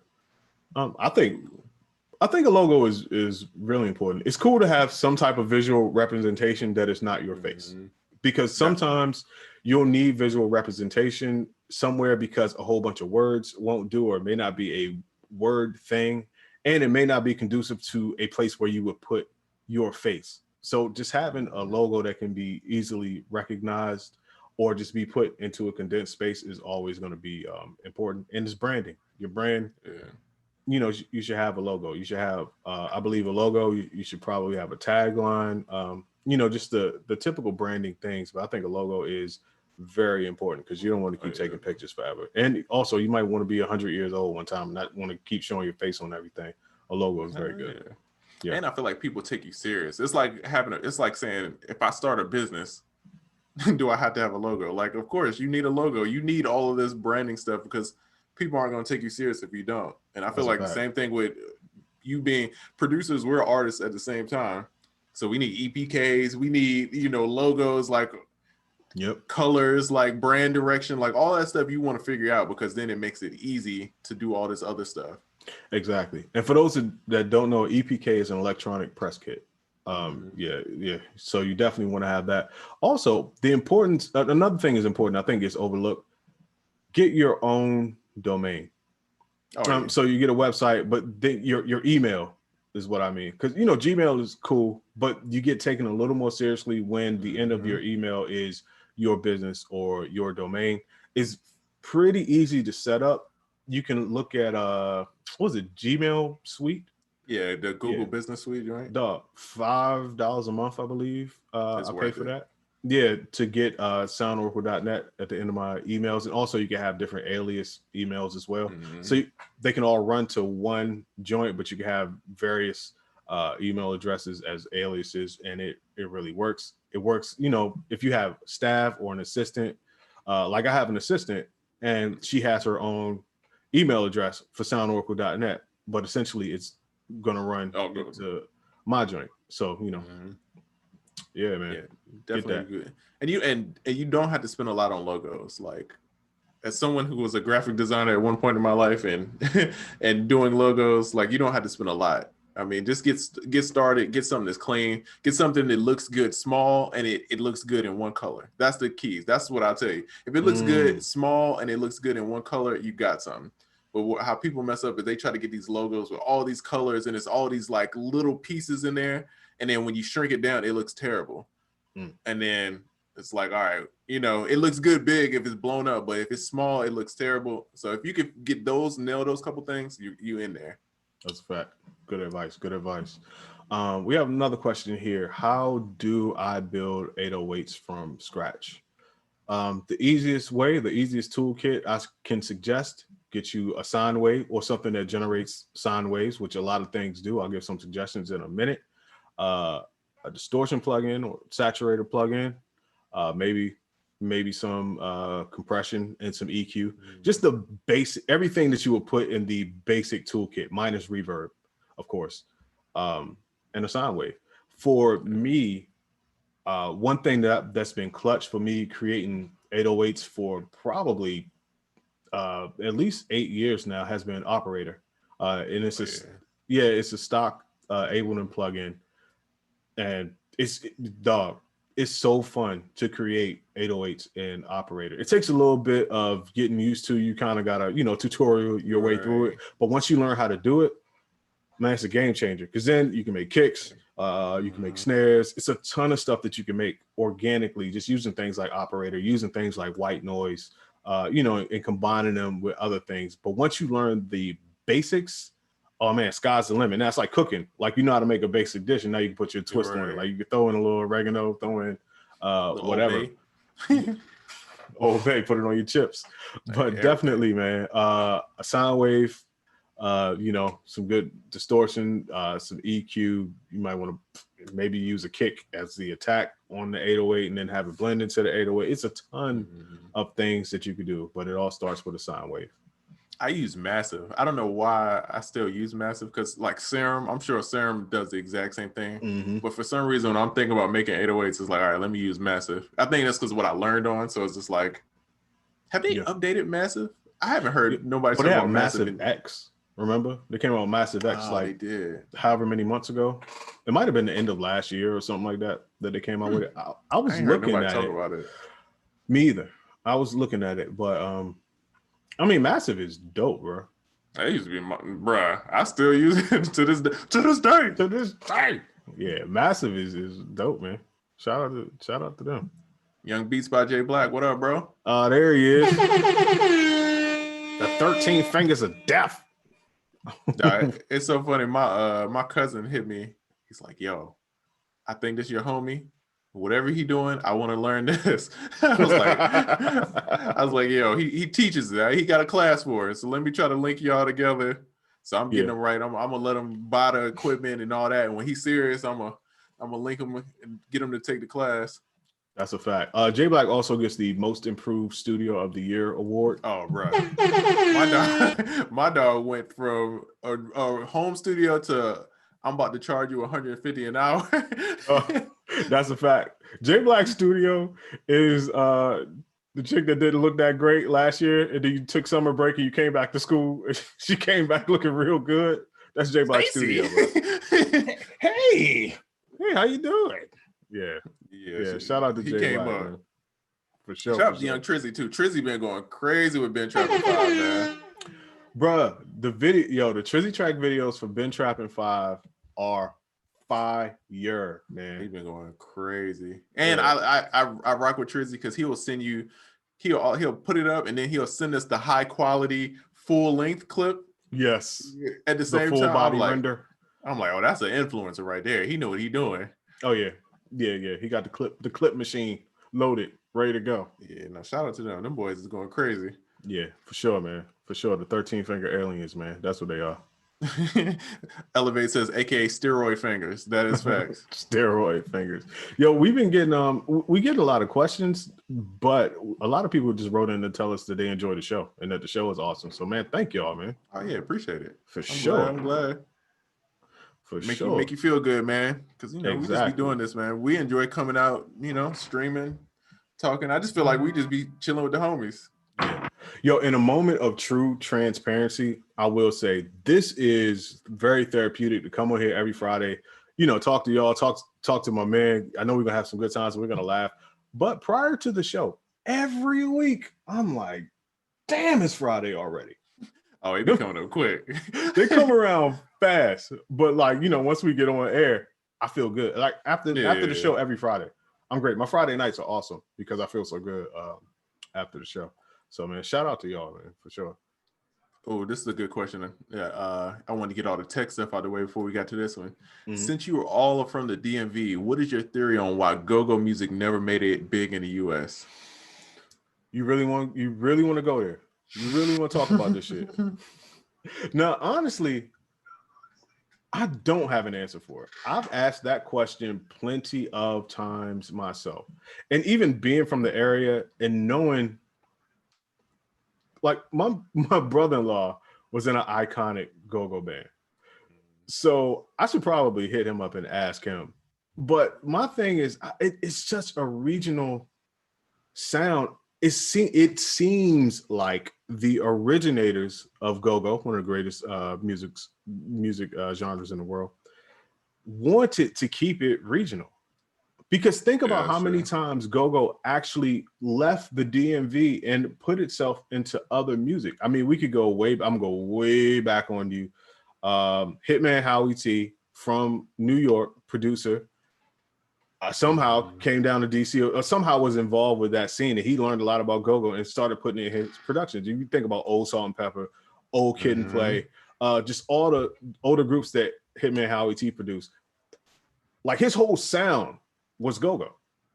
Like they would even in the Kid and Play song, they'd say funky go rhythm. You know what I mean? Like they actually acknowledge it. And even after that, the art form still never seemed to come outside of the area. Then you had a few other instances where, go-go kind of reared its head and could have took a more national stage. Think about Jill Scott, It's Love. Super go-go song. Very go-go. But even after that, like go-go just kind of stayed in the DMV. I'm not quite sure why. And I probably need to have a talk with somebody about that. But it frustrates me because I wanted to see go-go be on a bigger scale just because that's where I'm from and I appreciate the music so much and it's such a part of me. But at the same time, it might have hurt go-go. Who knows? You know what my theory is that for example, like EDM, right? When the EDM bubble was here, because it's so, I don't want to say simple, but it's a format. To me, go-go is so, in a way, complex. You know what I mean? It's a lot about pocket and groove that not most people, if you're not around that, you're going to be like, bro, what the hell is going on, bro? Yeah, you're not going to understand. You know what I mean? Like, I got family that's not from Virginia, and they heard go-go, and they just like, I don't know what's happening. You know what I mean?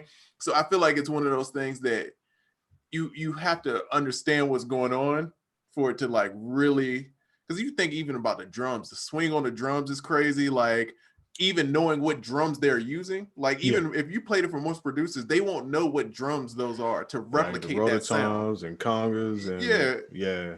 So I think that plays a part too of why people don't really copy it. Because I remember, bro, I have a hard time finding good go-go drums, and I'm from Virginia. You know what I mean? It's like, so I think that the complexity of it kind of makes it, you know, a little different. And I just feel like the DMV, it's sad to say, it's like weird about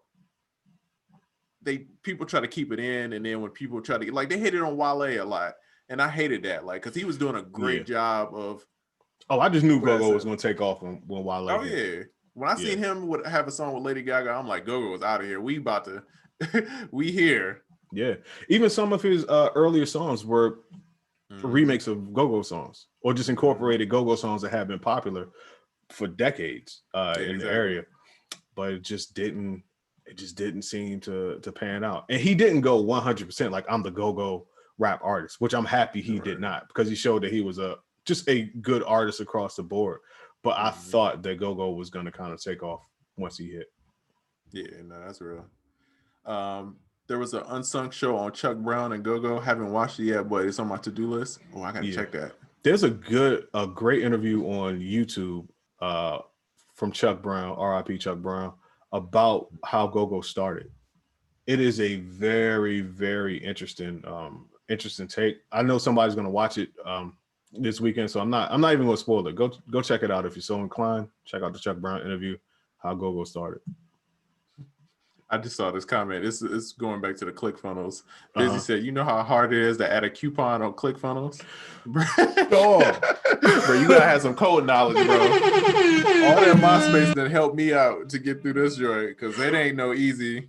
I was talking to Realistic about that yesterday. Bro, like, it's no hoe. It's not the ClickFunnels is cool for putting together your funnel visually, you know, aesthetically, but that behind the scenes, just trying to get like certain things set up and products and codes and subscription plans. Oh god, it's a task. To me, Shopify is like, I want to test and figure out what I'm doing, and like I want to be able just to easily add. ClickFunnels is, I know what the hell I'm doing and I'm trying to scale up. You know what I mean? So I mean, you can at the beginning like use ClickFunnels. I don't want to deter people from it. It's a good platform, but it is a learning curve. And I feel like I'm good at web design in a way. Like, you know what I mean? I got a lot of experience. One of my best friends does like NBC's web design, and it was a journey. It was a lot. I was like, yeah, I'm ready to tap out on this joint. Yeah, bro. It's not the easiest, man. It's definitely not the easiest. But well worth it though. Once you get it, it's well worth it. Yeah. I forgot to mention real quick. It's not really a topic or a question. Busta Rhymes is coming out with an album soon. Oh, so yeah. He's like Missy. It's like, yo, they could drop an album anytime and I'm with it. Oh, definitely.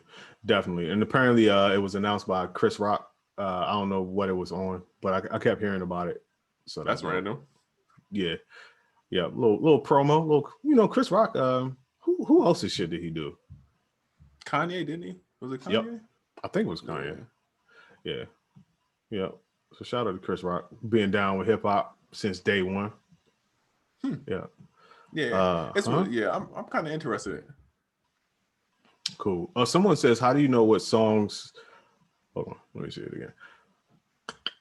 Damn, I don't flip through the question. My bad. As you were.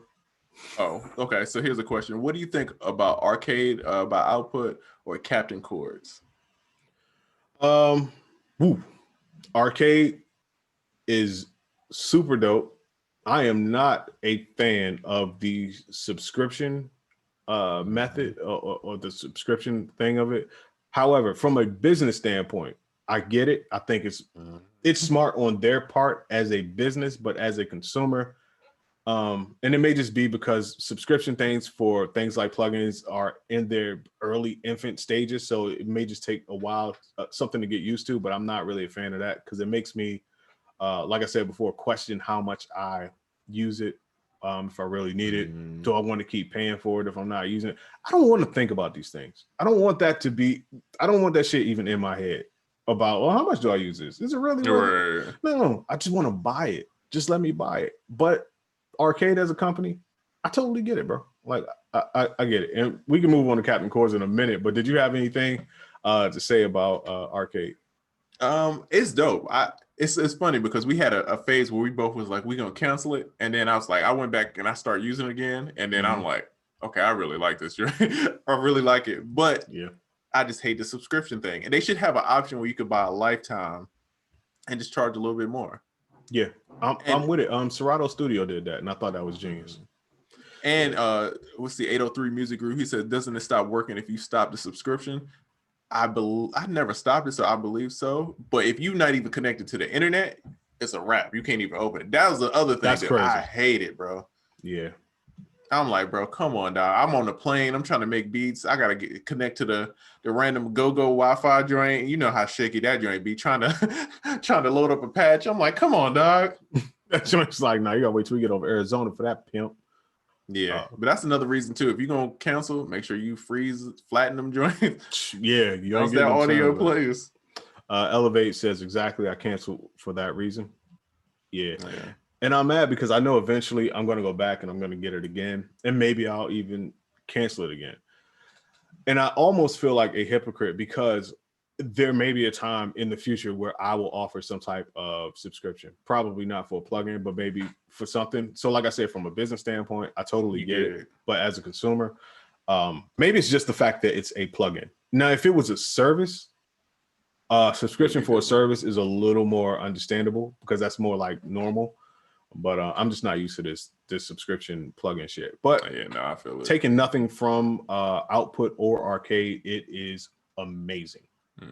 It's amazing as a plugin. Yeah, to me, Output is I'd say one of the best in the plugin designing and sound design kind of space. To me, they're one of my favorites. I feel like they do it well. Everything is designed well. All the sounds are really high quality.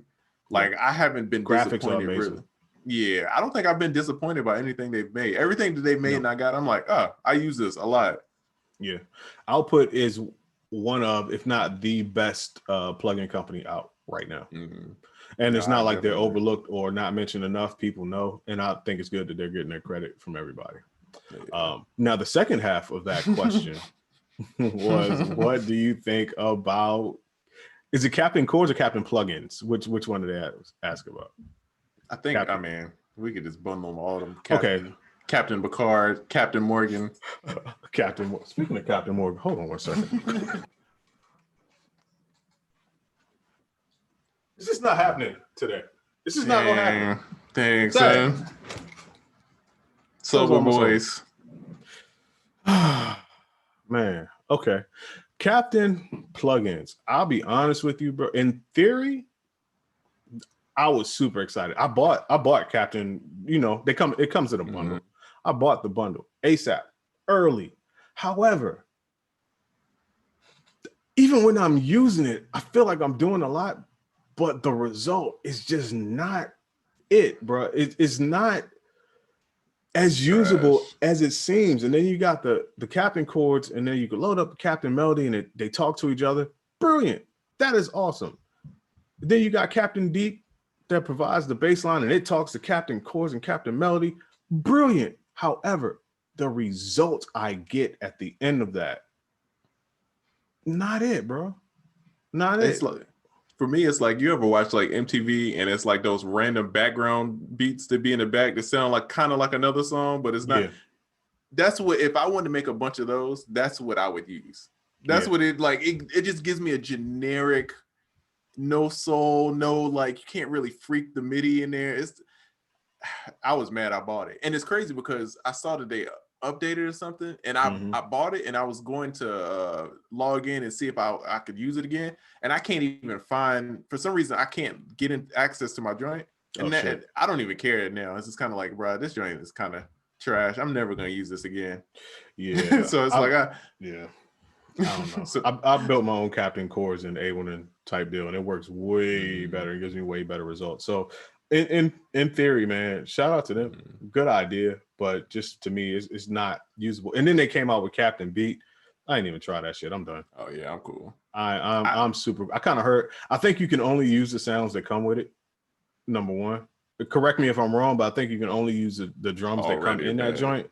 Already terrible. Yeah, that's a bad idea. And just based off of what I know about the first 3 plugins, I'm not trusting these people when it comes to patterns or sound selection. Drum patterns of all things is the one thing you got to put some swag on.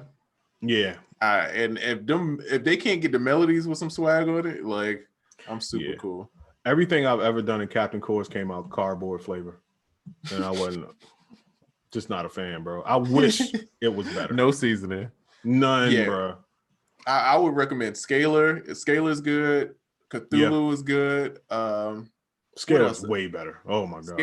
Those, bro, I've been finessing Scalar, bro. Scalar even if it's just like as simple as I'm being lazy and I want to like know what key I'm in. Like I played something and I have no idea what key I'm in. I just paste that joint in Scalar, detect.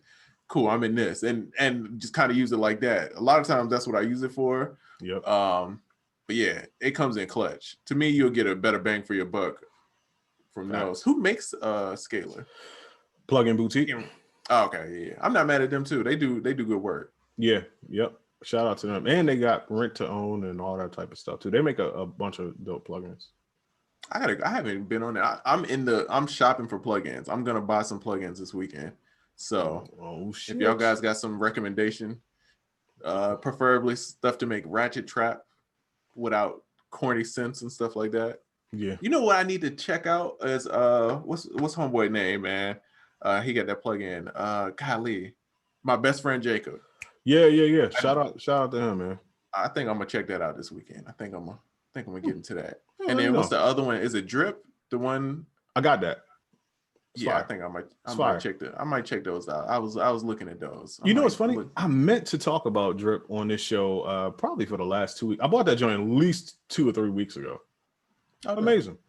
Amazing plugin. I mean, it does what you want it to do. It does what's advertised. It does what's cool. And it does it easily. And the interface hella fun to look at. So man, shout out to, I forgot who made it. I want to say Kyle. Yeah, I think it was Kyle Beats. Kyle Beats. Yeah, shout out to Kyle Beats, man. Drip is dope. Ooh, Oracle, this is a good question for you. Wait, before you get into it, Larry said no, you can add your own samples. I guess he meant to Captain Beat, so that's a plus. Oh, okay. Still wouldn't use it, but that is definitely a plus. Did not tell me, but it is a good thing. Yeah. Light Flavor says, do you have any tips regarding mastering? I do. The tip regarding mastering is go to SoundOracle.net and click on mixing services, because we have one of the best engineers in the world. His mastering always gets rave reviews, and the turnaround time is super fast, and the prices are awesome. I still don't even know why we charge the prices that we charge, but the price is awesome, and people tend to love it. So hit up SoundOracle.net, click on mixing services, and it's a whole menu of all the mixing services we can provide. And I was gonna say, I mean, if you're feeling DIY, check out Art of Beat Mixing. You know what? How could I forget the art of beat mixing? Now, if you just want your beats mixed and mastered and not necessarily your song, the course, the art of beat mixing, also on SoundOracle.net. It is clutch for that. And even at the top of the show, it's a couple people in here, thanking us for the art of beat mixing, and you're more than welcome. I'm not gonna lie, I love the course itself as a refresher. The PDFs that come with it are dope, and you get a free exclusive kit that comes baked into the tutorial, like into the course. So once you get the course, the kit's already in there, the cheat sheets are already in there, all that good stuff. I'm telling you, realistic is one. He's a good teacher, so he's a really, really good engineer, and he's a good teacher, like at explaining it to where you understand it, even if you don't know. So that's what I always appreciate about him is like he knows how to like talk to certain, depending on like he could talk to AJ, who is the most engineer I've ever met. Shout out to AJ. And then he could talk to me about stuff and then break it down to where I'm like, oh, I get it. You know what I mean? Yeah. So realistic is he's the GOAT. Yeah. Prentice says, forget it. Oracle needs to stop playing and build his own DAW. You know what I'm saying? You know, let me in. Make a little room for your boy. Let me in now. Let me in now. Output. Atmosphere. Let me in. JDT Beats says, I was definitely thinking about Drip. Yeah, check it out. And if you buy it, tell Kyle Beats. Tell him who sent you. Yeah, tell him the squad sent you. Yeah. Beats Music says, did we talk about a possible online producer power summit? Oh, yes. We actually had a question about that I was going to get to. And the question was, first of all, when is the next power summit or virtual power summit? We do not know. The next question was, who is going to be on the panel for the next producer power summit? We do not know. However, we got some people, some people that are just down. Like whenever we do it, they're like, nah, just hit me up and we're there. I don't want to say their names right now to commit them to recommit them to anything. But if you were at the last Power Summit, the majority of that panel is ready to go at any time. And we have some superstars on that panel, bro. Our issue is never the panel. Our issue is how do we tell people we got too many people on the panel? Like, wait, we got 1 million people up here on this panel. We had an 18-foot long couch and still had too many people. Yeah, we had people in the crowd. We had to switch people out. That's a fact. I think the biggest thing for us is the format of like what would be the best for everybody. Would it be like, I've seen some people do an all-day event and they had like one speaker during this time, one speaker during this time. Should we do like a group kind of thing where it's like several speakers at the same time? I think that would be the main thing, but I'm not mad at it. I feel like we could set that up and it would be great and we could finesse, with the circumstances. I hate that we can't get together, man. I enjoy like getting to meet everybody and like pouring up drinks with everybody and, Fun, bro. Fun. Because we've had 2 of our own. And then we were also at Busy's, a couple of Busy's, and every single time just meeting people, shaking hands and actually talking, having some drinks, eating some food, hanging out in the parking lot hours after it's over. Like that's the real fun of it. However, the benefit of having a virtual one, the benefit to the attendees is it's going to cost a lot less. Double clicking you in cost there. A lot less. Yeah. Yep. And you don't got to put on shoes. Like me right now. Oh, me too, bro. Me too. I don't know why I get so excited about being able to do dope stuff with no shoes on, but that's my get down. Yeah. We'll work on that. I'll start trying to put that together because people keep asking about it. I think that would be a good, and then the time, when should we do it? That would be we're open to suggestions too. We're open to, I think I'm just make another form. I'm young form shorty right now. I'm gonna make a form and just send it to the squad and get some suggestions on different things. Yeah, please fill that out. I post it up too. Please send me that joint. Yeah. We're all right. I'm just gonna go ahead and throw Busy Works Beats in there because he's in the chat. So for sure. I'm gonna throw Beats by Jay Black in there because he was in the chat. Yeah. So sorry guys. You're committed. You're committed now. What you gonna do? And Trizzy, you too. Here's a cool question on Instagram. This is more of a personal question for me. What skill before you start? How much time we got? Oh, good. Look at you, man. On top of the time. Oh shit. All right, so we got 45 seconds. Oh, snap. Damn, man. It was a good question I was going to answer too, but I can't do it in that amount of time. Listen, it's been another episode of UnQuantized Podcast. If you haven't already, go to theproducerkit.com or SoundOracle.net. Check out Ben Trappin 5. It's the ultimate trap kit. You get it comes in 2 different versions. The deluxe, you got MIDI, you got stems. Drums, you got stems, everything that you need to make this a hot producer summer or whatever you want to call it. Man, we got some good questions. I want to answer these. I'll get to them. I guess we can get around to them next week. But other than that, man, it's been UnQuantized Podcast, man. Thanks for joining us again, and we are out. Y'all stay safe.